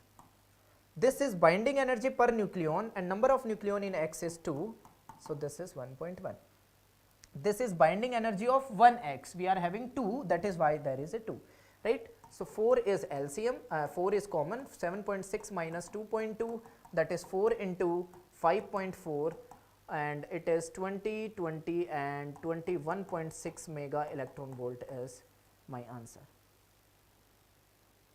The energy released in this process, right? I hope we are not making any mistake here. Let me just check. Yeah, it will be 1.1, so it should be 6.5. So if this is 6.5, so my answer should be 226 mega electron volt, right? 26 mega electron volt should be my answer, right? So 4, we are taking 4 as LCM, so this 2 and this 2 will go, so only 1.1 will remain, not 2.2. Moving ahead, a uniform heavy rod of mass, cross sectional area, length, this is given from a support, and lateral contraction, the elongation in the rod due to its own weight. Remember that due to its own weight, after the integration, I suggest to the student, please remember that it is come mgl by 2ay. How it came is very easy, like y is equal to fl upon a delta l is given to you, right? And you write the force as dmg, है ना, and you write the distance as x and divided by am, and if you will integrate this dm, you can write m by l and dx. You can write like this. So if you will do this, x dx is there, and if you will integrate x square by 2 will come, limit put karenge to you will get 2 here, and this term will get. This is again question, but due to self weight you have to remember there is a 2 term. Just multiply, just put all the values. 20 is the mass, g is 10, length is 20 meter, 2, area is 0.4, y is given to you 2 into 10 to the power 11, right? So चालू हो जाते हैं हम, दे धनाधन, this will cancel, 10 to the power 3 is coming, 10 to the power 4 upon 4 into 10 to the power 11, so it will be 0.25 into 10 to the power minus 7, and we are calculating in SI system. Question says it should be something like this. So according to me it is 25 into 10 to the power minus 9 meter, so the value of this x will be 25, right? The value of x will be 25. Simple again, direct formula based question, but yeah, I would put in hard category because students generally skip this too, and they just apply the formula blindly in the exam also. Yeah. So next question is from semiconductor, such a simple question, in June attempt also they have asked so many times about voltage gain. Voltage gain is given by beta times of output resistance upon input resistance, and if you have the graph between IC and IB, so beta is actually written as IC by IB. So you take any point, you will get the same beta because you are having a straight line graph. So let me just start from here.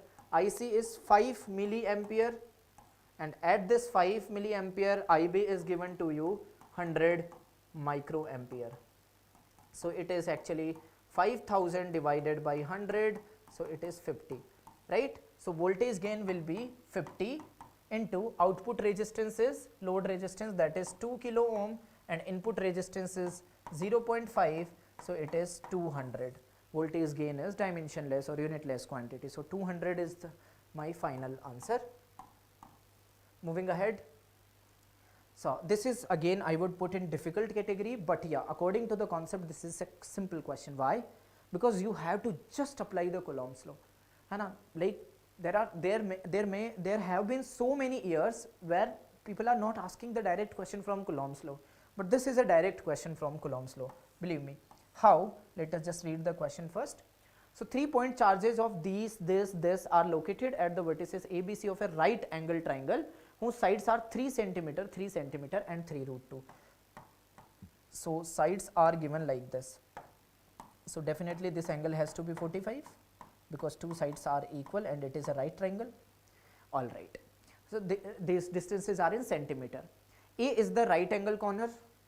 This is my A, this is B and this is C.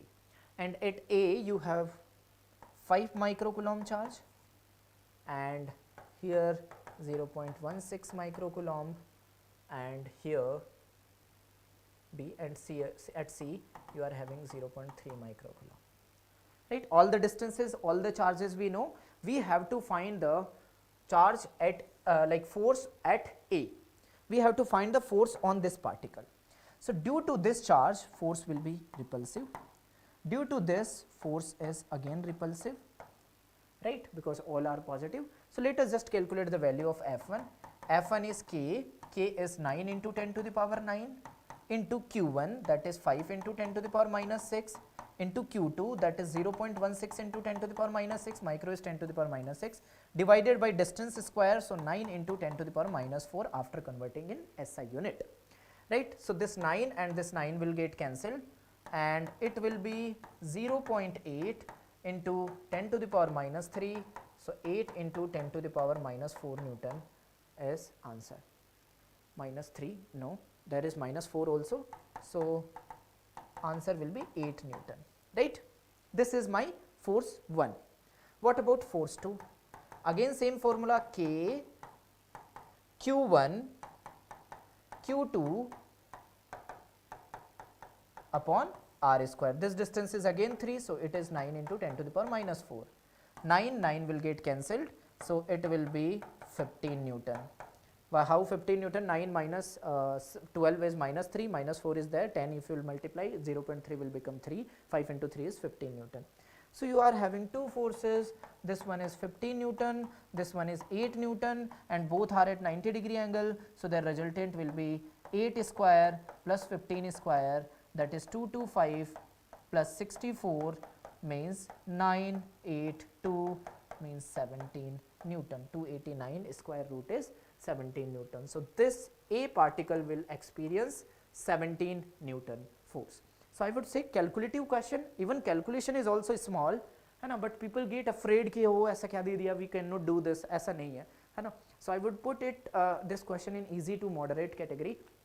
Moving ahead, so you have the expression for phi and you have to find the total heat produced in the coil till the flux becomes 0. So first calculate when the flux is 0. Flux will be 0 when 9 minus T square is 0, means time value is 3 seconds. So from T equal to 0 to T equal to 3 seconds, how much heat is lost, that is something we have to find. You know that induced EMF is given by minus d phi by dt, means minus 2 by 3. If you will differentiate that, it will be minus 2t, means 4t by 3. If you have to calculate the current, so this potential difference divided by resistance, resistance is given to you 8, so T by 6 is my current, and heat is given by integration of I square R dt, right. I square is integration, I square is basically T square by 36, resistance is 8 into dt, right. So 2 times 9 times integrated 0 to 3 second, how this 3 second came, that we have already seen. So it will be 2 by 9, integration of T square is T cube by 3, right. So this will get cancelled and 2 joule is my heat, that is my final answer. And a simple calculation, again fundamental question from direct formula based. Moving ahead, good question, good application of current electricity, right, potentiometer. All right, so a potentiometer wire of length 300 centimeter is connected in series with a resistance of 780 ohm. So let us make first the diagram of this. So this one is my primary circuit for potentiometer wire. This is 780 ohm and the battery is not given, I guess. Yeah, it is given 4 volt, and the length of this potentiometer wire is 3 centimeter, or you can write 3 meter. A constant current flows through potentiometer wire. All right, there is a constant current. The length of the null point for a shell of EMF. So you are having cell which is having EMF, this. You are having a galvanometer, there is a null point, and this distance is given to you 60 centimeter. The resistance of the potentiometer wire. So you have to find the resistance of this wire, And what will be the resistance of this potentiometer wire? So let's say if this resistance is R, this is 780. So what will be the current in primary circuit? What will be the current in primary circuit? Current will be potential difference, the potential of the battery divided by total resistance, that is 780 plus R. So if this is the current which is flowing in the primary circuit, what will be the potential difference across these 2 points? That will be I into R. So if this is the potential difference across the potentiometer wire, and means across the 300 centimeter, so per unit, this is across the 300 centimeter. So per unit centimeter it will be something, and I want only for 60 centimeter. This potential has to be equal to 20 millivolt according to the question, right? So just let us calculate it. This is 5 times 0.1. So 4R is equal to 78 plus 0.1 R, 3.9 R is equal to 78. So R is equal to 20 ohm. So 20 is my final answer. All right, moving ahead. The last question of the paper, as per given question. So time period in spring mass system, we know that it is given by 2 pi root m by k. 2 pi root m by k. I am not audible. ये बच्चा कह रहा है कि मेरी आवाज़ नहीं जा रही है, चेक कर लीजिए एक बार. Please check your network, please, Devansh. Yeah, so if you have springs in series, so where K equivalent is given by K1 K2, that is 2 square by K1 plus K2, so 2K by 3, and in this case K equivalent will be K1 plus K2, that is 3K. So if you want to find the time period ratio, so in second case equivalent is 3K, in first case equivalent is 2K by 3, so the ratio should be 3 by root 2. But in the first case time period is given to you 3, and in the second case they have asked you the time period, so in the second case it should be root 2 second. Compare with this, the value of x will be 2. Such a simple question from SHM, or you can say spring block system. So that. So there was some audio issue, उसको fix कर रहे थे. ठीक है, चलिए तो इस question पे हम लोग वापस आते हैं. तो अगर आप देखोगे तो सवाल में क्या है कि केटायन फिक्स है, ठीक है, और चार्जेस भी फिक्स हैं. तो सिर्फ जो वेरी हो रहा है ना वो एनायन है और उसका साइज है बेसिकली. ठीक है, तो जैसे जैसे अगर हम फाई को देखें, जो कोवेलेंट कैरेक्टर डायरेक्टली प्रोपोर्शनल होता है, वो डिपेंड करता है साइज ऑफ एनायन पे. तो जैसे जैसे आप साइज ऑफ एनायन बढ़ाओगे, कोवेलेंट कैरेक्टर भी क्या होगा, बढ़ेगा. तो ऑब्वियस है ना कि यहाँ पे अगर आप देखोगे तो क्योंकि आयोडीन बहुत बड़ा है, इसका पोलराइजेशन बहुत आसान होगा, इस वजह से कोवेलेंट कैरेक्टर मैक्सिमम इसमें आएगा. तो ये आपका आंसर हो जाएगा. क्वेश्चन बहुत सिंपल सा था. Moving to the next question. सवाल को देखिए. सवाल कह रहा है कि एक 12th क्लास का बच्चा है, class 12 student were asked to prepare 1 liter of buffer solution of pH this. Okay, so if the pH is known to you, you can calculate the POH of this question. तो POH कैसा हो जाएगा बेटा? POH हो जाएगा 14 minus pH. Okay, so just substitute them and it will be equals to 14 minus 8.26. Okay, by their chemistry teacher, the amount of ammonium chloride, this is basically a salt. Okay, so they are talking about here the salt, ammonium chloride, to be dissolved by the student in a 0.2 molar ammonia solution to make 1 liter of the buffer is. Okay, so the question is how much ammonia solution is required. Okay, so they are asking about that amount, और वो भी मास के terms में बताना है. Question बहुत simple है. यहाँ पे देखिए आपने क्या किया, इसको जब सॉल्व करोगे तो ये आ जाएगा 5.74 आ जाएगा, ठीक है। डेटा जो आपको दिया गया, पीकेबी आपको क्वेश्चन में दिया गया है, मोलर मास दिया गया है, इसका भी मोलर मास आपको दिया गया है, ठीक है। अब सवाल में कुछ नहीं करना, आपको पता है कि पीओएच का बेसिक बफर है ये, तो पीओएच का फॉर्मूला जो होगा वो हो जाएगा pKb plus log of pKb log of, यहाँ पर क्या होता है बेटा, यहाँ पर आपके पास क्या आता है, यहाँ पे आ जाता है सॉल्ट अपॉन एसिड, ठीक है। तो जैसे ये वाला क्योंकि बेस है तो यहाँ पर आपके पास आ जाएगा salt upon base, okay. So the question will be the salt upon base, ठीक है। तो ये आपके पास यहाँ पर आ जाएगा। आपके पास सॉल्ट का कंसंट्रेशन आपको शायद क्वेश्चन में गिवन है, हाँ 0.2 molar ammonia solution to make, अच्छा आपको अमोनियम क्लोराइड का निकालना है, सॉरी। तो आपको बेस का पता है, बेस जो आपको क्वेश्चन में गिवन है वो 0.2 गिवन है और आपको सॉल्ट निकालना है, ठीक है। तो क्वेश्चन में आपको बहुत कुछ जानकारी दी गई है, जैसे ये दिया गया 5.74 और ये जो आपको दिया गया ये आपको दिया गया कितना 4.74 क्वेश्चन में गिवन है, ठीक है। तो आप सॉल्व करोगे तो ये 1 आ जाएगा, तो 1 इज इक्वल टू हो जाएगा log of salt upon base, ठीक है। ये आपके पास यहाँ पर बनकर आ जा रहा है। अब इसको अगर आप सॉल्व करोगे तो ये आ जाएगा 10 टाइम्स, क्योंकि log 1 इज बेसिकली नथिंग बस 10, ठीक है।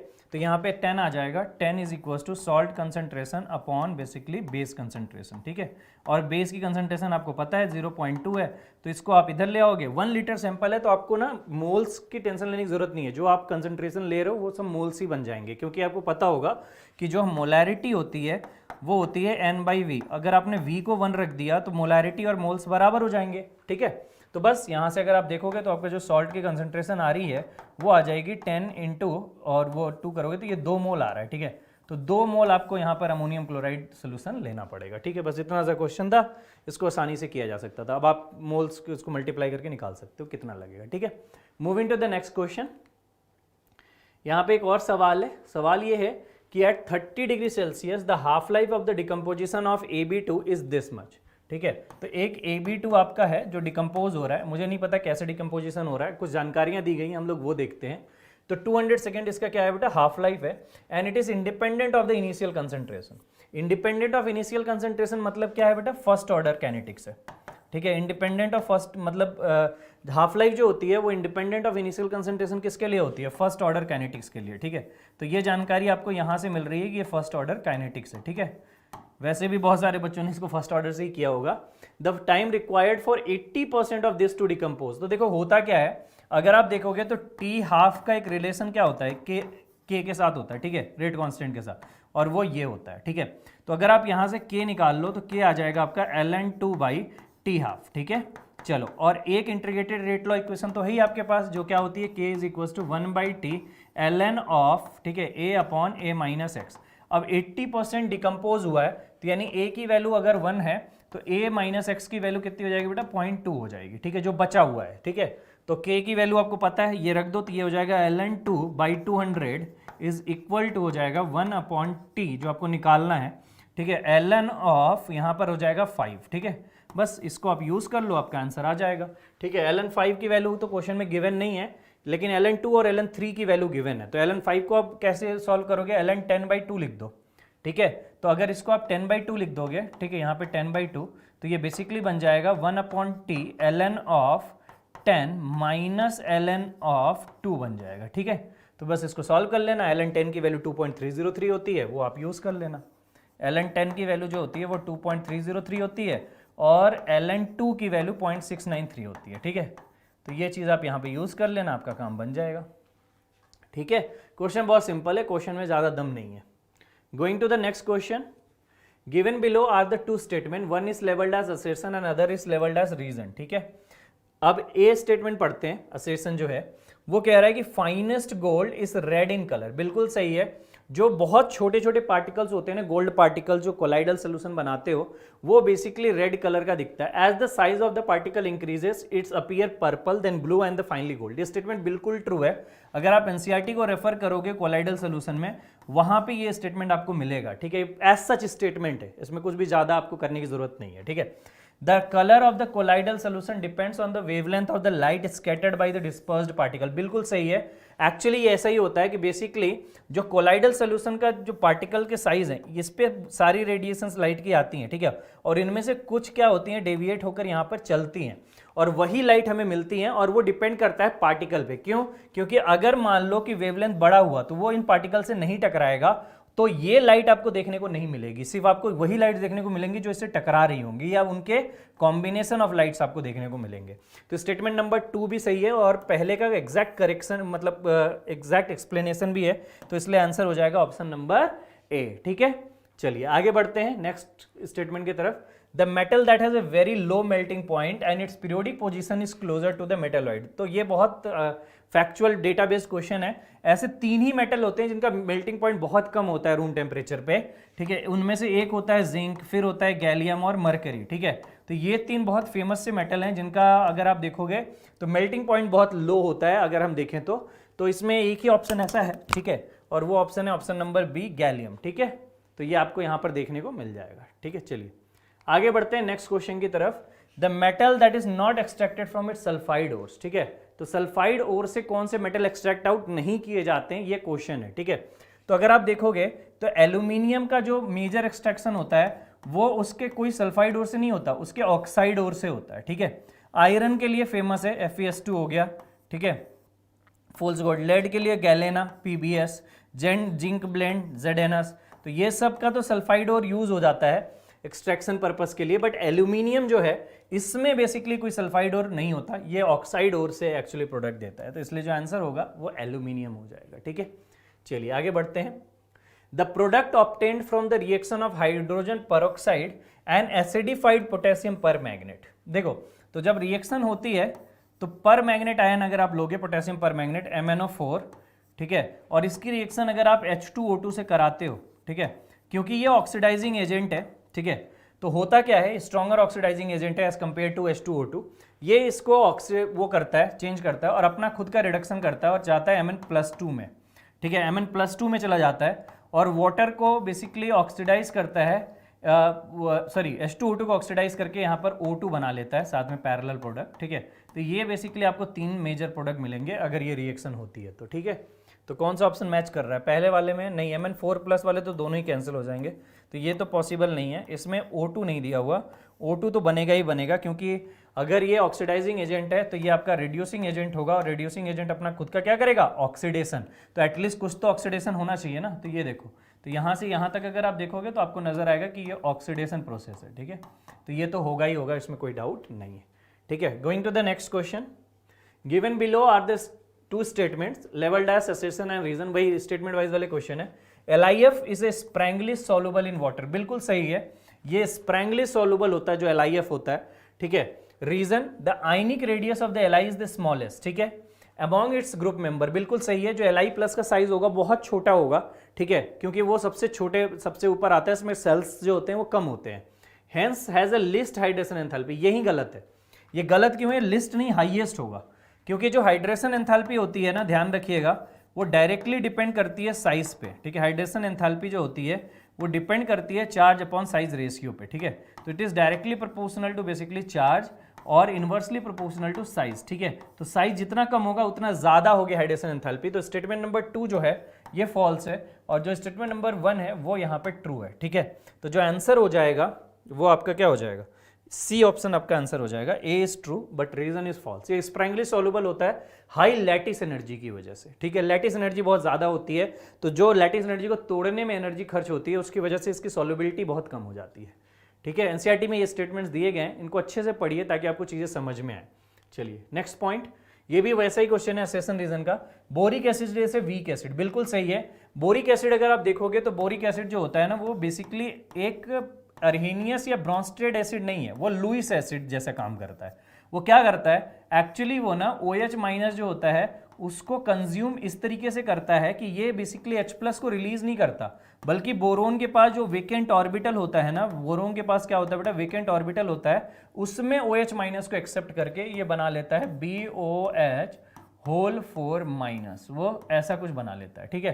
तो it consume the OH minus in this way. तो ये एक एसिड की तरह काम जरूर करता है, बट ये कोई प्रोटॉन डोनर एसिड नहीं होता और ये वीक एसिड होता है, ठीक है।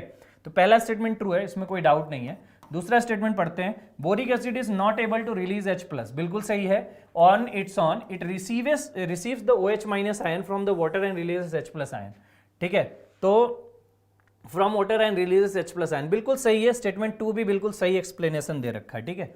तो एकदम सही स्टेटमेंट है, कोई दिक्कत नहीं है, ठीक है। वो बस इतना ऐड कर रहा है कि यहाँ पे जो वाटर से H+ लिया है, इसने OH माइनस लिया, तो H+ इसके साथ जो बचा होगा वो यहाँ पे रिलीज हो रहा होगा, बिल्कुल सही है, इसमें कोई डाउट नहीं है। Moving to the next, the metal complex that is diamagnetic. तो आपको चेक करना है कि इनमें से कौन सा डायामैग्नेटिक है। तो सबसे पहले तो आप कभी भी ऐसा सवाल आता है ना, तो केटायंस का आपको ऑक्सीडेशन स्टेट निकालना होता है, ठीक है।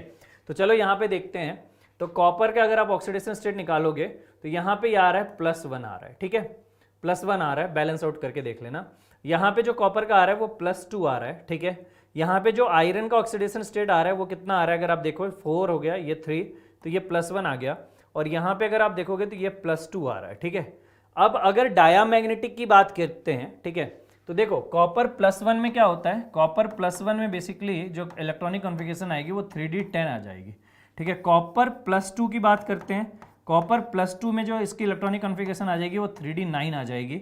आयरन अगर बात करें +1 में, ठीक है। वैसे तो ये कंपाउंड जो यहाँ पे दिया गया है ये थ्योरेटिकली उतना स्टेबल नहीं है जितना हम उम्मीद कर रहे हैं इससे, बट फिर भी अगर आयरन +1 में है तो +1 में कितने, इसमें 3D6 होता है ना, 4s2, तो ये 4s1 और 3D6 हो जाएगा, ठीक है। यहाँ पर इस तरीके से आ जाएगा इसका, ठीक है। और यहाँ पे अगर आप देखोगे तो यहाँ पर बेसिकली ये 3D6 में रहेगा, बट क्योंकि ये WFL है, वीक फील्ड लिगेंड है, तो नो पेयरिंग होगी, ठीक है। तो इसमें कोई पेयरिंग नहीं होगी। तो अगर पेयरिंग नहीं कराओगे तो इसके पास हमेशा क्या रहेगा बेटा, अनपेयर्ड इलेक्ट्रॉन रहेंगे, ठीक है। कैसे अनपेयर्ड इलेक्ट्रॉन रहेंगे, क्योंकि आप 3D6 को एक बार फिल करके देख लीजिए, ठीक है। कुछ इस प्रकार से आपके पास फिलिंग आएगी कि 6 तो इलेक्ट्रॉन होंगे और 7वां ये, तो 4 आपके पास हमेशा क्या रहेंगे, अनपेयर्ड इलेक्ट्रॉन रहेंगे, ठीक है। इसमें तो हमेशा ही अनपेयर्ड इलेक्ट्रॉन है एक, ठीक है। इसमें भी हमेशा एक अनपेयर्ड इलेक्ट्रॉन रहेगा ही रहेगा। ये जो है ये क्या हो जाएगा बेटा, ये फुलफिल्ड है, तो इसमें हमेशा क्या होगा बेटा, पेयर्ड सिस्टम ऑफ इलेक्ट्रॉन होगा। और इसी वजह से ये सिस्टम जो है ये किसमें चला जाएगा बेटा, ये डायामैग्नेटिक हो जाएगा, ठीक है। ये जो सिस्टम है ये क्या हो जाएगा बेटा, यहाँ पर डायामैग्नेटिक हो जाएगा, ठीक है। तो जो पहला वाला ऑप्शन है वही आपका आंसर हो जाएगा, ठीक है। चलिए आगे बढ़ते हैं। यहाँ पे कुछ पॉल्यूटेंट्स दिए गए हैं, उनके सोर्सेस के साथ इसको मैच कराना है, ठीक है। तो माइक्रो ऑर्गेनिजम्स जो होते हैं वो डोमेस्टिक सीवेज से आते हैं, ठीक है। घरों पे जो हमारा कचरा होता है उससे आते हैं, आपने देखा होगा मक्खियाँ लग जाती हैं उसमें, और बाकी सारी चीज़ें जो माइक्रो ऑर्गेनिज्म, बैक्टीरिया, वायरसेस होते हैं, क्योंकि ये लिविंग ऑब्जेक्ट्स पे ही आते हैं, ठीक है। तो ये बेसिकली डोमेस्टिक वेस्ट से आता है।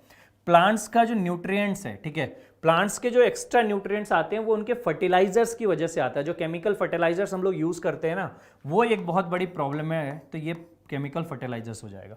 टॉक्सिक हैवी मेटल्स, देखो कोई भी हैवी मेटल ना केमिकल इंडस्ट्री से आता है, ठीक है, क्योंकि वो मेटल्स वहीं पे होते हैं एक्चुअली, ठीक है, वहीं पे वो क्या होते हैं बेटा, प्रिपेयर होते हैं, ठीक है। तो ये हमारा जो हो जाएगा ना, ये ऑप्शन नंबर 4 हो जाएगा। और फिर सेडिमेंट जो है वो स्ट्रिप माइनिंग से आती है, ठीक है। सेडिमेंट जो होते हैं वो जब जैसे स्ट्रिप माइनिंग होती है, स्ट्रिप माइनिंग क्या होता है, पहाड़ों के ऊपर ना छोटे छोटे से स्ट्रिप बन जाते हैं, ठीक है। और उनमें जो स्ट्रिप बनता है तो पानी के बहाव से वो स्ट्रिप के जो बालू होते हैं वो धीरे धीरे बहकर पानी के स्ट्रीम्स में आ जाते हैं, ठीक है। तो वो सेडिमेंट हमें मिलता है। तो ये आपका करेक्ट मैच द कॉलम हो जाएगा। तो ये मैच कर रहा है ऑप्शन नंबर 1 के साथ, ठीक है। चलिए आगे बढ़ते हैं नेक्स्ट क्वेश्चन की तरफ। The correct decreasing order of priority of functional groups in naming an organic compound as per IUPAC system of the nomenclature, ठीक है। देखो ये तो पता ही होगा कि पहले तो हमारे पास क्या होता है, अगर हम बात करें, ठीक है, तो एसिड होता है, ठीक है। एसिड के बाद फिर एसिड का क्लोराइड आता है, ठीक है, और फिर हमारे पास अमाइड आता है।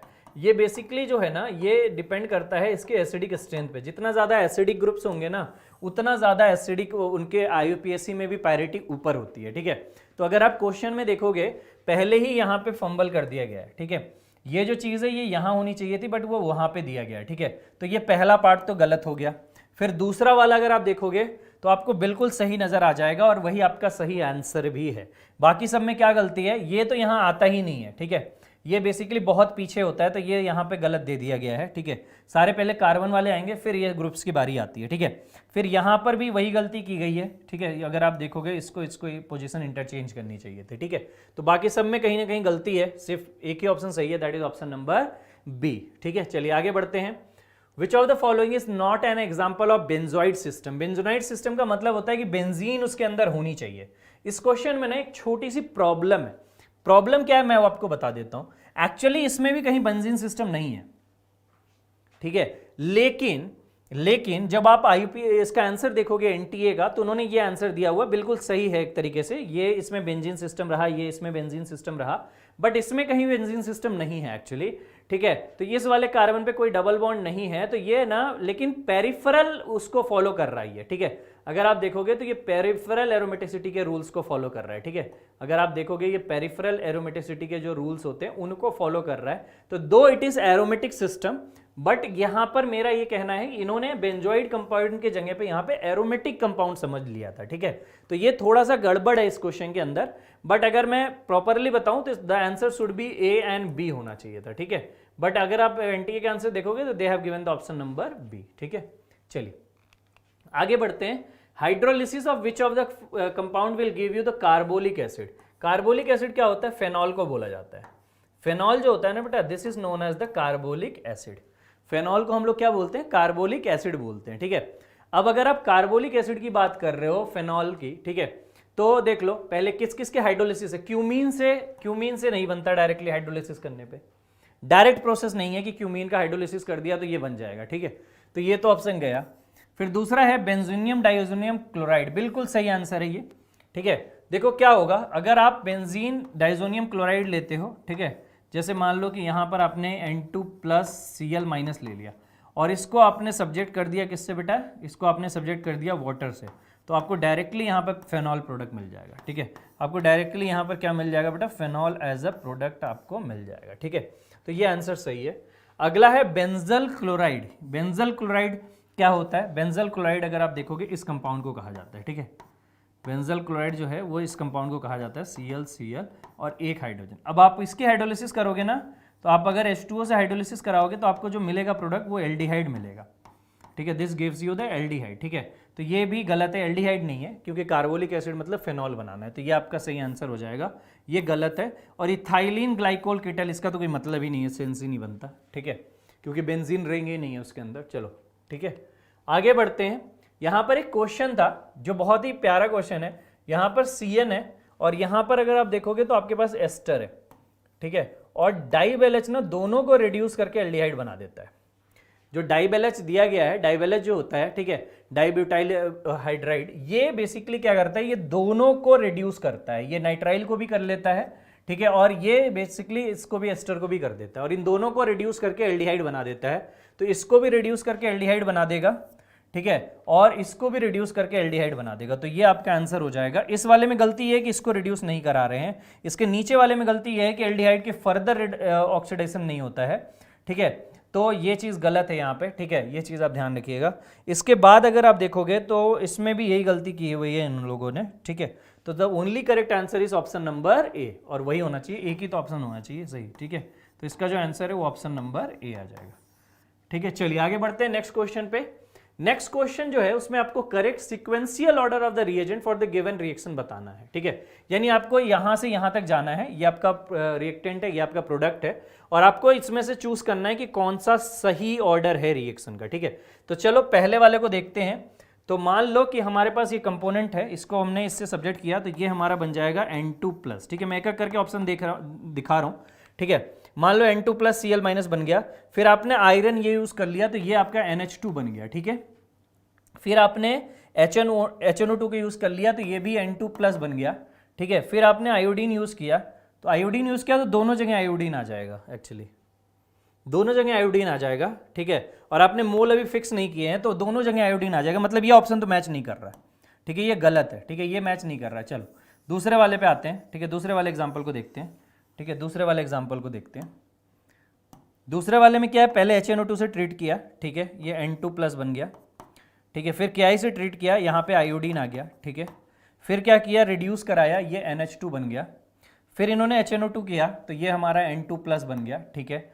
फिर इसको वार्म कर दिया तो ये हमारा OH आ गया, ये मैच कर गया, ठीक है। यही आपका आंसर है ऑप्शन नंबर बी, ठीक है। बाकी ऑप्शंस को भी आप ऐसे ही चेक कर लीजिएगा, लेकिन मैच नहीं करेगा, सिर्फ यही वाला मैच करेगा। और अगर किसी ऑप्शन में आपको डाउट हो तो आप इसका बता देना, ठीक है।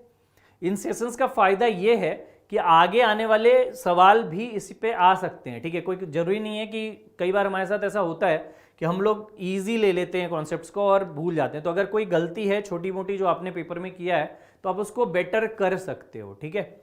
तो ये आपके लिए है ताकि अगर आपसे कोई ऐसा मिस्टेक हो गया, इसलिए हम लोग इसमें प्रॉपर डिस्कशन कर रहे हैं सवालों का, कि अगर आपको लग रहा है कि कहीं पे सर हमने ये गलती की हुई है तो आप अगले पेपर में ना करें। अभी बहुत सारे पेपर आने बाकी हैं, 12th वाले सीख सकते हैं इससे, और बहुत सारे 11th के बच्चे भी देख रहे होंगे डिस्कशन को, तो they will be also learning that, ठीक है। चलिए आगे आते हैं। यहाँ पर क्वेश्चन है वल्कनाइजेशन। तो वल्कनाइजेशन किसके लिए होता है? एक्चुअली नेचुरल रबर को वल्कनाइज करना पड़ता है, ठीक है। तो आंसर जो हो जाएगा वो हो जाएगा आइसोपिरीन एंड सल्फर, ठीक है। सल्फर के प्रेजेंस में किसी चीज को हीट करना ही बेसिकली वल्कनाइजेशन कहलाता है, ठीक है। तो ये क्वेश्चन बहुत सिंपल सा है, और ये स्टेटमेंट वाले क्वेश्चन है जहां पे आपको आंसर पता होता है, आप यहाँ पे कुछ कर नहीं सकते हो, ठीक है। एनिमल स्टार्च इज बेसिकली, जो देखो एनिमल्स जो होते हैं ना, जैसे हमारा जो बॉडी होता है वो क्या ग्लूकोज वगैरह के फॉर्म में एनर्जी को स्टोर करता है, वैसे ही एनिमल्स जो होते हैं ना उनके लिए बेसिकली ग्लाइकोजन जो होता है ना वो बेसिकली एज ए स्टार्च काम करता है, ठीक है। मतलब जैसे वो जब डिकम्पोज होता है तो वो बेसिकली क्या करता है बेटा, उनको एनर्जी प्रोवाइड करता है। तो जो सही आंसर है वो है ग्लाइकोजन, ऑप्शन नंबर सी। चलिए आगे बढ़ते हैं। एक और क्वेश्चन है यहाँ पे कि phenolphthalein is a pH dependent indicator, सही है। PH remain colourless in the acidic solution and gives pink colour in basic medium. तो अगर हम एचपीएच की बात करें तो एचपीएच जो होता है वो क्या होता है, वो एक्चुअली एक वीक इंडिकेटर होते हैं, ये वीक एसिड्स होते हैं जो H+ और pH- बना के दे देगा, ठीक है। अब आपने बेसिक मीडियम प्रोवाइड किया तो ये चीज़ होनी ही है, ठीक है, कोई डाउट नहीं है इसमें। बेसिक मीडियम प्रोवाइड किया तो ये होगा, और ये जो होता है ये एक्चुअली पिंक कलर होता है, और ये जो होता है ये कलरलेस होता है, ठीक है। तो बिल्कुल सही है कि पहला पॉइंट तो सही है कि ये कलरलेस होगा और वो पिंक होगा, ठीक है। Phenolphthalein is a weak acid, it does not dissociate in the basic medium. नहीं, डिसोसिएट होता है एक्चुअली बेसिक में, और बेसिक में ये डिसोसिएट होता है, ठीक है। बेसिक में इधर जाता है, एसिडिक में इधर आता है, ठीक है। तो जो सेकंड स्टेटमेंट है, ठीक है, वो तो गलत है, पहला वाला आपका सही है, आंसर नंबर सी हो जाएगा, ठीक है। चलिए आगे बात करते हैं। A 10 gram mixture of hydrogen and helium. तो यहां से अब इंटीजर्स वाले क्वेश्चन स्टार्ट हो रहे हैं, ठीक है। तो 10 gram mixture of hydrogen and helium is contained in a vessel of capacity this. तो यहाँ पे आपको वॉल्यूम दिया गया है एक तरीके से, ठीक है। तो आप अगर वॉल्यूम लिखना चाहते हो, उसको लीटर्स में कन्वर्ट करना चाहते हो तो आप लीटर में भी कर सकते हो, ठीक है। तो याद रखिएगा कि 1 metre cube is basically equals to 10⁻³ litre, ठीक है। तो अगर आप 0.0125 मीटर क्यूब की बात करते हो तो इसका मतलब हो जाएगा 10⁻³ इंटू 0.0125, ठीक है। तो 3 आप उसको शिफ्ट कर दीजिए, ठीक है, यहाँ पे आ जाएगा, यानी ये 12.5 लीटर की बात हो रही है, ठीक है। एट 6 बार प्रेशर आपको दिया गया है, टेम्परेचर आपको 300 केल्विन दिया गया है, मास ऑफ हीलियम आपको मिक्सचर में निकालना है। कैसे करना है इस क्वेश्चन को पहले समझ लीजिए, ठीक है। बहुत सिंपल सवाल है, टफ नहीं है। सबसे पहले आप क्या करोगे, आप मोल्स निकाल लो, ठीक है। तो मोल्स निकालने के लिए हमें चाहिए PVE/RT वैल्यू, ये हमें n दे देगा, ठीक है। टोटल n, ठीक है, टोटल हमें नहीं पता है कितना आएगा, तो हम टोटल पहले निकाल लेंगे। तो प्रेशर आपको पता है 6, वॉल्यूम आपको पता है 12.5, R आपको क्वेश्चन में गिवन भी है, वैसे आप ये वाली वैल्यू यूज़ कर सकते हो। टेम्परेचर आपको 300, यहाँ से n आ जाएगा। और एक दफ़ा n आ गया ना, एक दफ़ा आपके पास n आ गया तो क्वेश्चन में फिर ज़्यादा दम है नहीं। क्यों? मान लेते हैं कि n जो हमारा आ रहा है वो कुछ x आ रहा है, ठीक है, x आ रहा है। अब मिक्सचर कितने का बेटा? 10 ग्राम का, ठीक है, 10 ग्राम मिक्सचर था, और इस x में से कुछ हम मान लेते हैं कि y पार्ट, ये हम मेरे हिसाब से 3 निकल कर आता है, आप देख लेना एक बार कितना आ रहा है। अगर ये 3 आ रहा है तो मान लेते हैं कि ये y है, तो ये बेसिकली 3 - y हो जाएगा।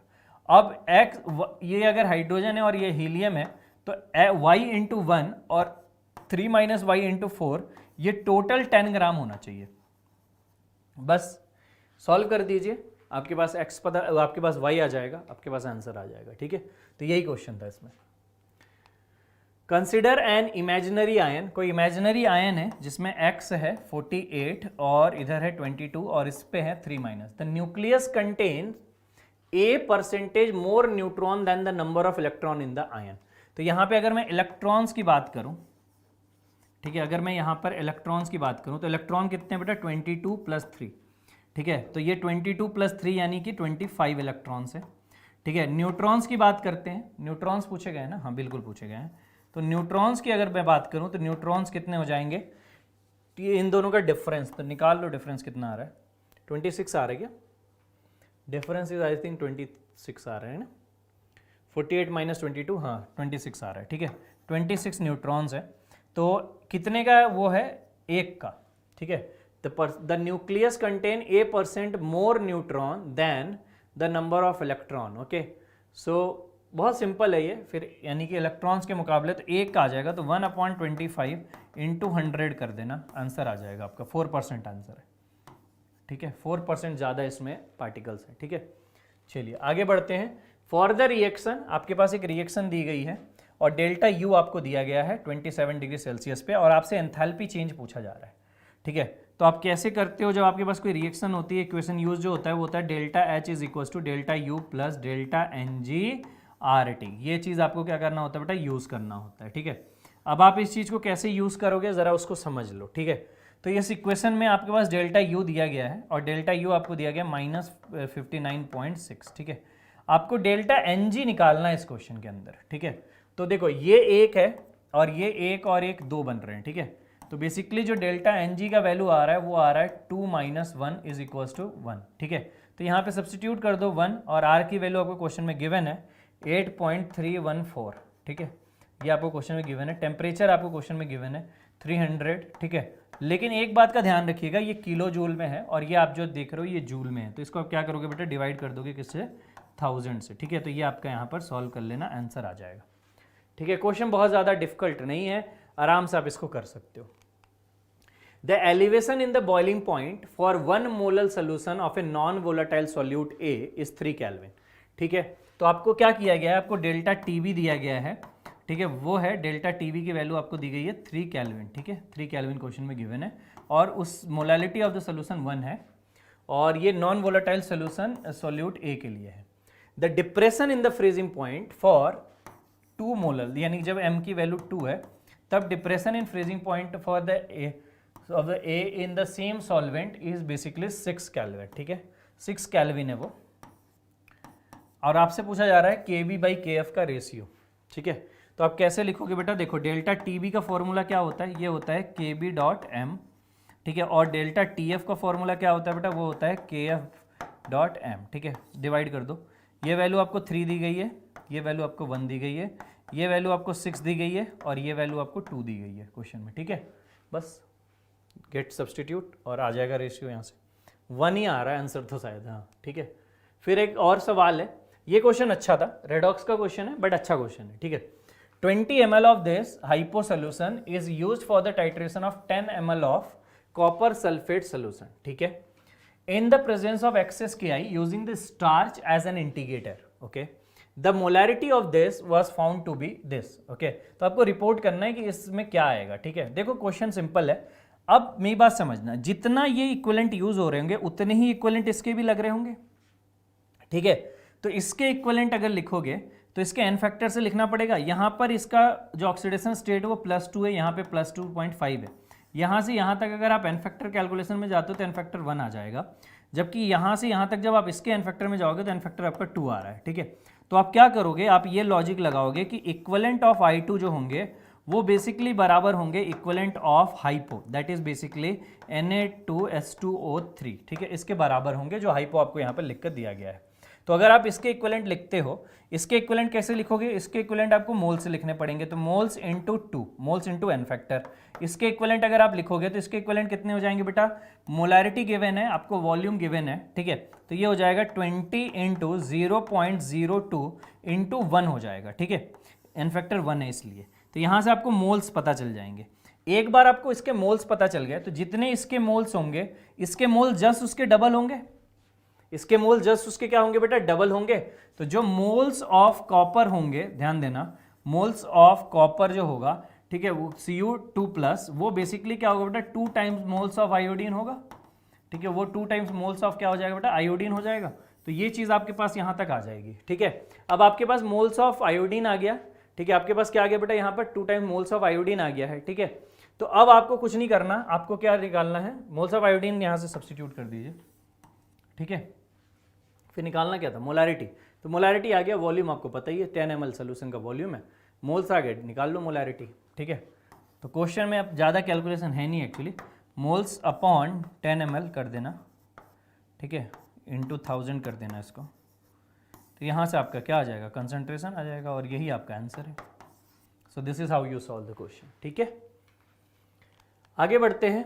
The number of non ionisable proton, non ionisable पूछा गया इस क्वेश्चन में। अच्छा, present in the product B obtained from the following reaction. ठीक है, तो ये रिएक्शन हो रही है ए, तो एक इस रिएक्शन में 3 है ना, तो 3 वाला ही एसिड मिलेगा, यानी जिसकी ऑक्सीडेशन स्टेट 3 होगी, तो H3PO3 मिलेगा। H3PO3 को आपने PCl3 के साथ ट्रीट कर दिया। ठीक है, यही किया है ना, हाँ, H3PO3 को आपने PCl3 के साथ ट्रीट कर दिया, तो आपके पास जो फाइनल प्रोडक्ट आएगा वो आ जाएगा H4P2O5 एक्चुअली। ठीक है, तो ये आपके पास आ जाएगा। तो इसमें देखो जो स्ट्रक्चर होती है वो कुछ इस प्रकार की स्ट्रक्चर होती है, अगर आप देखोगे P डबल बॉन्ड O होता है, P डबल बॉन्ड O होता है। ठीक है, मैं बताता हूँ क्या होता है। एक्चुअली आप सबसे पहले इसका स्ट्रक्चर बनाओ। ठीक है, इसको बनाया कैसे जाता है, क्रिएट कैसे किया जाता है, वो मैं आपको समझाता हूँ। तो ये H होगा, इधर आपका क्या आ जाएगा बेटा, OH आ जाएगा। ठीक है, इस तरीके से इसका स्ट्रक्चर होगा, और एक आपके पास यहाँ पर और OH होगा। ठीक है, फिर यहाँ पर भी इसी तरीके का एक एसिड होगा। ठीक है, इधर आपका OH आ जाएगा, इधर आपका आ जाएगा OH, और इधर आपका आ जाएगा H। ये वाटर मॉलिक्यूल एलिमिनेट कर दो, तो आपके पास जो बनकर आएगा वो ये कंपाउंड होगा। ठीक है, तो ये आपके पास क्या बनकर आ जाएगा, P डबल बॉन्ड O, इधर आपका OH, इधर आपका H, इधर आपका O, और इधर आपका P डबल बॉन्ड O, और इधर आपका OH, और इधर H। तो 2 आयनाइजेबल भी हैं और 2 नॉन आयनाइजेबल भी हैं, तो आंसर जो हो जाएगा वो 2 हो जाएगा।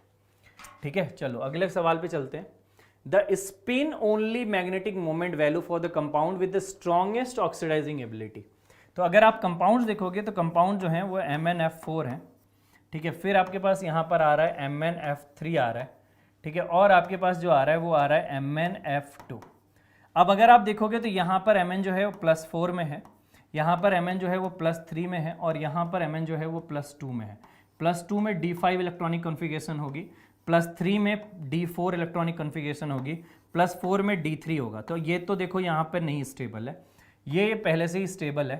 ठीक है, ये जो चाह रहा होगा ना, ये चाह रहा होगा कि बेसिकली एक और इलेक्ट्रॉन लूज करके और या फिर गेन करके दोनों तरफ जाना चाह रहा होगा ये। ठीक है, ताकि ये स्टेबिलिटी को गेन कर सके। ठीक है, तो बेसिकली जो हाईएस्ट वो होगा ना, वो ये वाला कंपाउंड होगा। ठीक है, जिसकी मैक्सिमम स्ट्रॉन्गेस्ट ऑक्सीडाइजिंग एबिलिटी होगी। अब Mn+3 में है, D4 इलेक्ट्रॉनिक कॉन्फ़िगरेशन है, तो D4 के लिए 4 अनपेयर्ड इलेक्ट्रॉन्स आएंगे। ठीक है, 1 2 3 और 4। तो यहाँ से अगर आप मैग्नेटिक मोमेंट देखोगे, द मैग्नेटिक मोमेंट की अगर मैं बात करूँ, ठीक है, मैग्नेटिक मोमेंट की बात करते हैं। ठीक है, तो मैग्नेटिक मोमेंट जो होगा, मैग्नेटिक मोमेंट वो बेसिकली आ जाएगा √, ठीक है, n इंटू n+2, जो कि √24 आएगा, जो 4.9 के आसपास आएगा, जिसको अगर आप अप्रॉक्सीमेट करोगे तो 5 आ जाएगा, क्योंकि नियरेस्ट इंटीजर में रिपोर्ट करना है। ठीक है, तो ये आंसर हो जाएगा। Moving to the next question, the total number of isomers obtained on the monochlorination of this compound. तो एक आपके पास मोनोक्लोरिनेशन करना है और वो ये कंपाउंड है। ठीक है, मिथाइल साइक्लोहेक्सेन। ठीक है, चलो देखते हैं क्या क्या पॉसिबिलिटी है। तो एक तो पॉसिबिलिटी ये है कि आप यहाँ पे लगा दो, ठीक है, क्लोरीन। फिर दूसरी पॉसिबिलिटी क्या है कि यहाँ लगा दो। ठीक है, फिर तीसरी पॉसिबिलिटी क्या है कि आप यहाँ लगा दो। ठीक है, चौथी पॉसिबिलिटी क्या है कि आप यहाँ लगा दो। ठीक है, छठी पॉसिबिलिटी क्या है कि आप यहाँ लगा दो। ठीक है, इसके बाद अगर आप किसी और पॉसिबिलिटी के लिए जाते हो तो कंपाउंड चेंज करना पड़ेगा। ठीक है, और कोई ऐसा तो कार्बन नहीं है जो हमने छोड़ दिया हो, सारे कार्बन हमने कवर कर लिए हैं। अब आते हैं कि इसमें से कोई ऑप्टिकली एक्टिव तो नहीं हो जा रहा है। ठीक है, वो भी हमें देखना पड़ेगा। तो इस केस में हो रहा है, ये भी आपका कायरल है, ये भी आपका कायरल है। ठीक है, फिर इसमें अगर बात करें तो देखो ये आपका कायरल है, ये भी आपका कायरल है, बट ये वाला नहीं है कायरल, इसमें POS है। ठीक है, तो ये हो जाएंगे, काउंट कर लीजिए, टोटल नंबर ऑफ वो आ जाएंगे। ठीक है, कोई आप एक बात जरूर चेक कर लीजिएगा, कोई ऐसा ऑप्शन तो नहीं है जो हमने छोड़ दिया है। बाकी क्लोरीन पहले कार्बन पे भी मैंने लगा दिया है, यहाँ पे भी पॉसिबल था, यहाँ पर भी पॉसिबल है, यहाँ पर भी पॉसिबल है, यहाँ पर भी है, यहाँ पर भी है। ठीक है, तो सारी लगभग पोजीशंस हमने कवर कर ही लिया है। ठीक है, तो ये चीज़ आपको ध्यान में रखना है। ज्योमेट्रिकल आइसोमर जरूर उसमें पॉसिबल है, इंक्लूडिंग स्टीरियो पूछा है आपसे, तो ज्योमेट्रिकल लास्ट वाले में पॉसिबल होगा। ठीक है, तो ये आप देख लेना। ठीक है, रिजल्ट कब तक आएगा? ठीक है, रिजल्ट बेटा उम्मीद है कि 1-2 हफ्ते में आ जाना चाहिए, मोस्ट प्रॉब्ली 10 दिन के अंदर। ठीक है, क्योंकि पेपर आने के 1 हफ्ते के अंदर ये लोग रिजल्ट दे देते हैं मोस्ट प्रॉब्ली, जैसा पिछले बार हुआ था, तो इस बार भी ऐसा ही कुछ होना चाहिए। ठीक है Subrat, 100 ml solution of this was treated with the methanol produces this much of gas at STP। ठीक है, तो देखो क्या हो रहा है, आपने CH3 CH2 और MgBr यूज़ किया है। ठीक है, ग्रिग्नार्ड है, और ग्रिग्नार्ड को कभी भी अगर हल्का भी माइल्ड भी ऐसा कहीं कंपाउंड मिल जाता है जिसके पास एसिडिक हाइड्रोजन है, जैसे मेथनॉल के पास ये एसिडिक हाइड्रोजन है, तो वो तुरंत उससे हाइड्रोजन ले लेता है और लेकर प्रोड्यूस कर लेगा C2H6। ठीक है, ये गैस यहाँ पर रिलीज कर देगा। The weight of gas produced is, आपको यहाँ बताना है मिलीग्राम में। ठीक है, तो आपको क्या करना है, 100 ml सोल्यूशन था इसका। ठीक है, on treatment with methanol produces this much gas, तो जितने इसके मोल्स होंगे, ठीक है, वो आपको पता है, मोल्स दिए हुए हैं, तो मोल्स आपको पता चल गए, तो मोल्स ऑफ, ठीक है, मोल्स ऑफ C2H6 अगर हम निकालें तो ये आ जाएगा 2.24 डिवाइडेड बाई 22400, इतने मोल्स आ गए। अब इसी को मास में कन्वर्ट कर दो ना, तो mass of C2H6 molar mass से मल्टीप्लाई करना पड़ेगा, तो ये 2.24 अपॉन 22400 इंटू 30 इसका मोलर मास है, वो कर देना। मिलीग्राम में पूछा गया है, ध्यान देना, तो मिलीग्राम में कन्वर्ट करने के लिए 1000 से और इसको मल्टीप्लाई कर देंगे। ठीक है, तो यहाँ से आपका आंसर आ जाएगा। फिर एक क्वेश्चन है, how many of the following drug is an example of broad spectrum antibiotic. तो ये ब्रॉड है, ये तो नैरो है। ठीक है, ये भी नैरो है और ये भी नैरो है, तो बस एक ही ब्रॉड है इसमें, तो हाँ 1 आंसर होगा। ठीक है, 1 इसका आंसर हो जाएगा बेटा। ठीक है, एक ही आंसर है इसका। ठीक है, तो आज के लिए बस इतना ही। आज हम लोगों ने पूरा का पूरा जो पेपर था वो डिस्कस किया है। ठीक है, जो 26 जुलाई को हुआ था Shift-2, यानी कि जो बेसिकली इवनिंग सेशन था। कल हम लोग दोबारा मिलेंगे 27 के पेपर के साथ। ठीक है, तो बने रहिए चैनल पे, सब्सक्राइब करिए, ज़्यादा वो आपको इन्फॉर्मेशन वहाँ पे मिल जाएंगी। तो आज के लिए बस इतना ही, दैट्स इनफ फॉर टुडे।